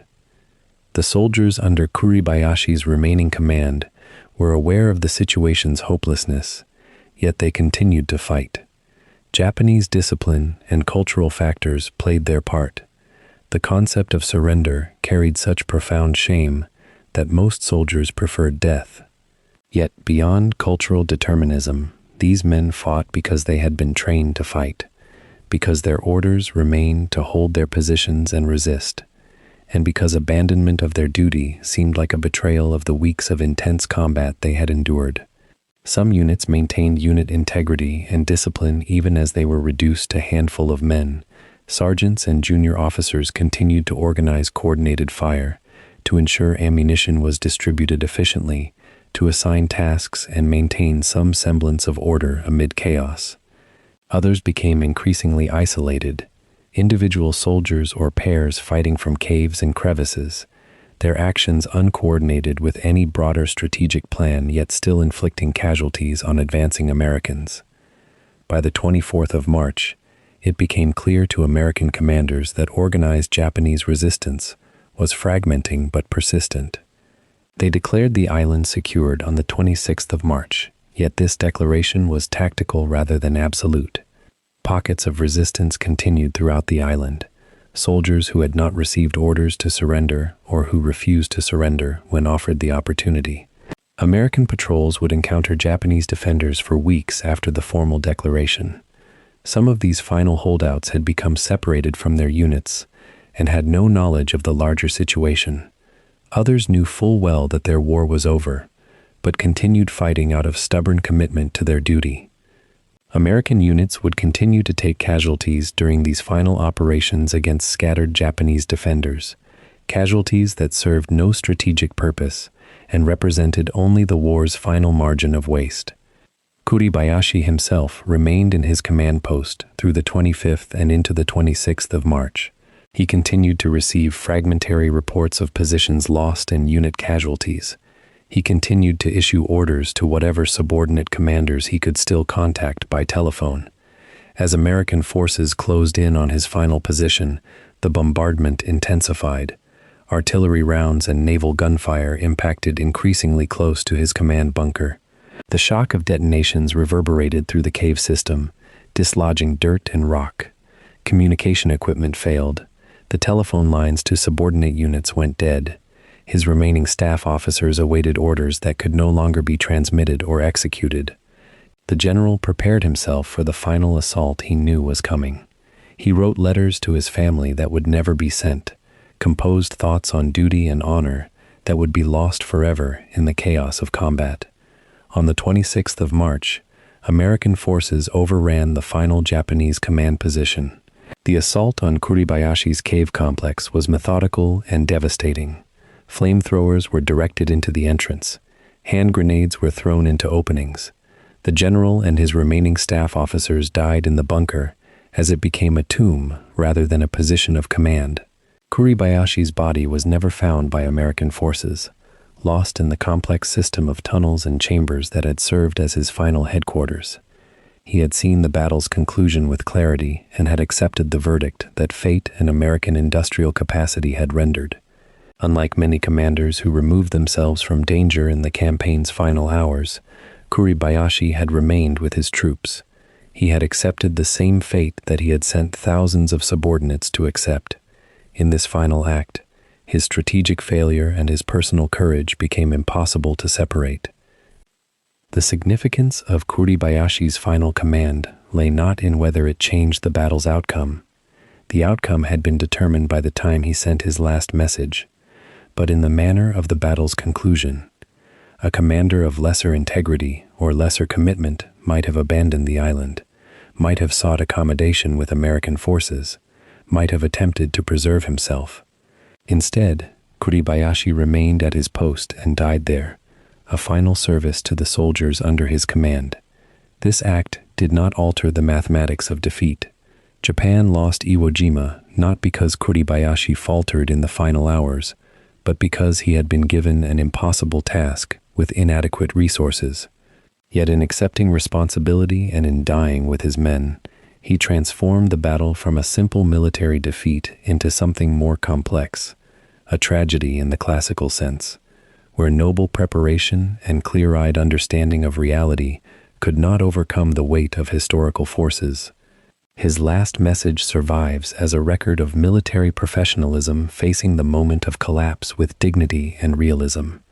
The final tally from Iwo Jima arrived slowly, confirmed over days and weeks as casualty reports filtered back to command centers and field hospitals. What emerged was a number that would reshape how American military leadership understood the cost of victory in the Pacific War. More than 26,000 American troops had become casualties on an island barely 8 square miles in area. Of these, over 7,000 would never return home alive. The wounded, the burned, the psychologically broken, they numbered in the tens of thousands, many facing years of recovery in hospital wards stretching from the Pacific Islands back to the American mainland. When the final accounting was complete, nearly 30% of the entire invasion force had been killed or wounded on Iwo Jima's volcanic rock. To put this in perspective, no previous American operation in the Pacific theater had extracted such a price relative to the strategic objective achieved. Iwo Jima was not a grand strategic conquest like the Philippines, or a turning point like Midway. It was an 8-square-mile island with no population, no resources, and no intrinsic value except as a military position. Yet America had paid for it in blood and shattered bodies on a scale that stunned even those who had authorized the operation. The Japanese losses were equally staggering, though calculated differently. Military estimates placed Japanese military and civilian casualties between 20,000 and 23,000 personnel. Unlike American losses, which were categorized carefully between killed, wounded, and missing, the vast majority of Japanese casualties on Iwo Jima were categorized simply as killed. The Japanese military culture, combined with Kuribayashi's deliberate strategic choice to fight to the last rather than surrender, meant that evacuation or capitulation was never part of the calculus. Those who died on Iwo Jima, whether from American firepower, starvation, dehydration, or suicide, remained on the island. There were no hospital ships waiting offshore. There was no rotation back to rear areas for the wounded. There was only forward or death. The mathematics of this exchange, nearly equal casualties on both sides despite America's overwhelming numerical and material superiority, revealed something uncomfortable about modern warfare that military planners had not fully grasped before Iwo Jima. It was possible to inflict unacceptable losses on an invading force, even when losing the battle itself was inevitable. It was possible to extract a price so high that victory became hollow. The American Medical Corps faced an unprecedented logistical challenge in managing the flood of wounded that poured back from the island. Field hospitals on nearby ships and supporting islands became overwhelmed almost immediately after the first day of fighting. Surgeons worked in rotating shifts of 18 and 20 hours, their hands becoming numb from exposure to the cold operating rooms, and their minds dulled by the endless procession of trauma. Burns from flamethrowers presented wounds that defied rapid treatment. Blast trauma from artillery and mortar rounds created complex fractures and internal injuries, requiring hours of surgery per patient. Infection became a secondary killer when antibiotics were insufficient or unavailable. The hospital ships themselves became scenes of chaos, not from mismanagement, but simply from the scale of human suffering they were forced to accommodate. Beds were filled to capacity within hours. Corridors became recovery wards. On-deck triage areas were established to sort the most critical cases. The transport vessels that carried the wounded back to rear hospitals and eventually to the American mainland crossed the Pacific carrying human cargo that bore the visible marks of industrial warfare. Amputation stumps wrapped in bandages, faces burned beyond recognition, eyes sealed shut from the heat of napalm and flamethrower fuel. The victory was being transported home in vessels that resembled floating monuments to catastrophe. Back in the United States, news of the casualty count reached the American public unevenly and incompletely. The famous photograph of Marines raising the flag on Mount Suribachi had already circulated through newspapers and magazines, framing the battle as a triumph of American courage and determination. That image would win the Pulitzer Prize. It would become perhaps the most iconic combat photograph of the entire war. Yet the casualty figures told a different story than the triumphant flag-raising narrative suggested. Military communiques emphasized the strategic importance of the captured airfield. They highlighted the significance of the position as a stepping stone toward Japan itself. What they glossed over or delayed releasing was the human cost of that stone. When casualty figures finally were made public, they shocked the American home front in ways that even the bloodiest European campaigns had not. Normandy had cost 10,000 Allied casualties across the entire invasion force on the first day, but that had been an invasion of a continent with multiple objectives and strategic depth. Iwo Jima had cost nearly that much across weeks of fighting for a single island of almost no inherent value. The comparison became inescapable for thinking observers. Something was fundamentally inefficient about this mode of warfare. The psychological impact on combat units was equally severe, though less easily quantified than casualty figures. Soldiers and Marines who survived Iwo Jima carried psychic wounds that were not always visible in casualty statistics. The phenomenon later termed combat fatigue or battle stress disorder manifested across thousands of individuals who had witnessed the systematic slaughter of their comrades. Men who had landed with their units found themselves among only a handful of survivors from their original companies. Veterans of earlier campaigns spoke of how Iwo Jima felt different, not because the enemy was more fierce, but because the cost seemed disproportionate to any apparent gain. Survivors reported nightmares, tremors, sudden rage, and profound detachment from normal human experience. Some men could not process what they had witnessed. Others became hollow shells of their former selves, physically present but psychologically absent. The psychiatric wards filled with cases of acute neurosis and delayed trauma.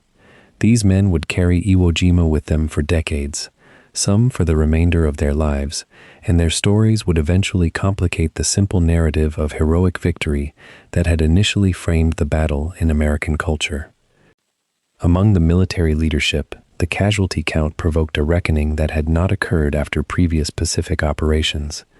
General Holland Smith, who had commanded Marine operations in the Pacific for much of the war, began questioning whether the cost of the island's capture justified the strategic gain.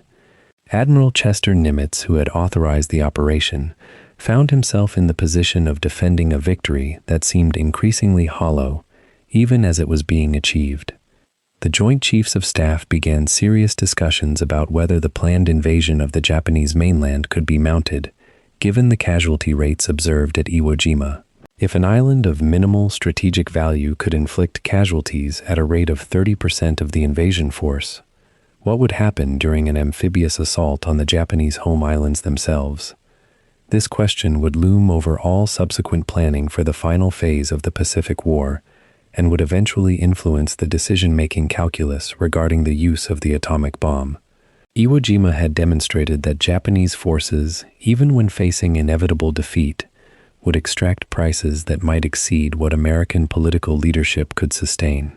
That realization fundamentally altered how American military planners conceived of finishing the war against Japan.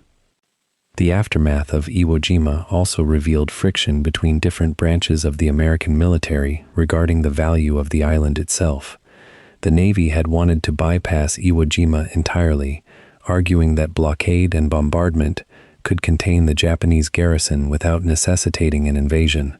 The Army Air Forces had insisted that an airfield on Iwo Jima was essential for supporting B-29 bomber operations against Japan. The Marine Corps had carried out the actual invasion at tremendous cost. Once the island was secured, the strategic benefits claimed by the Air Forces never fully materialized. The airfield became useful, but not irreplaceable. Damaged bombers did land there for emergency repairs, but not in the quantities originally projected.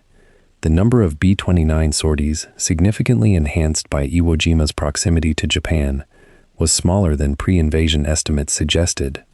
In retrospect, it became possible to argue that the Navy's assessment had been more accurate than the Air Force's projections.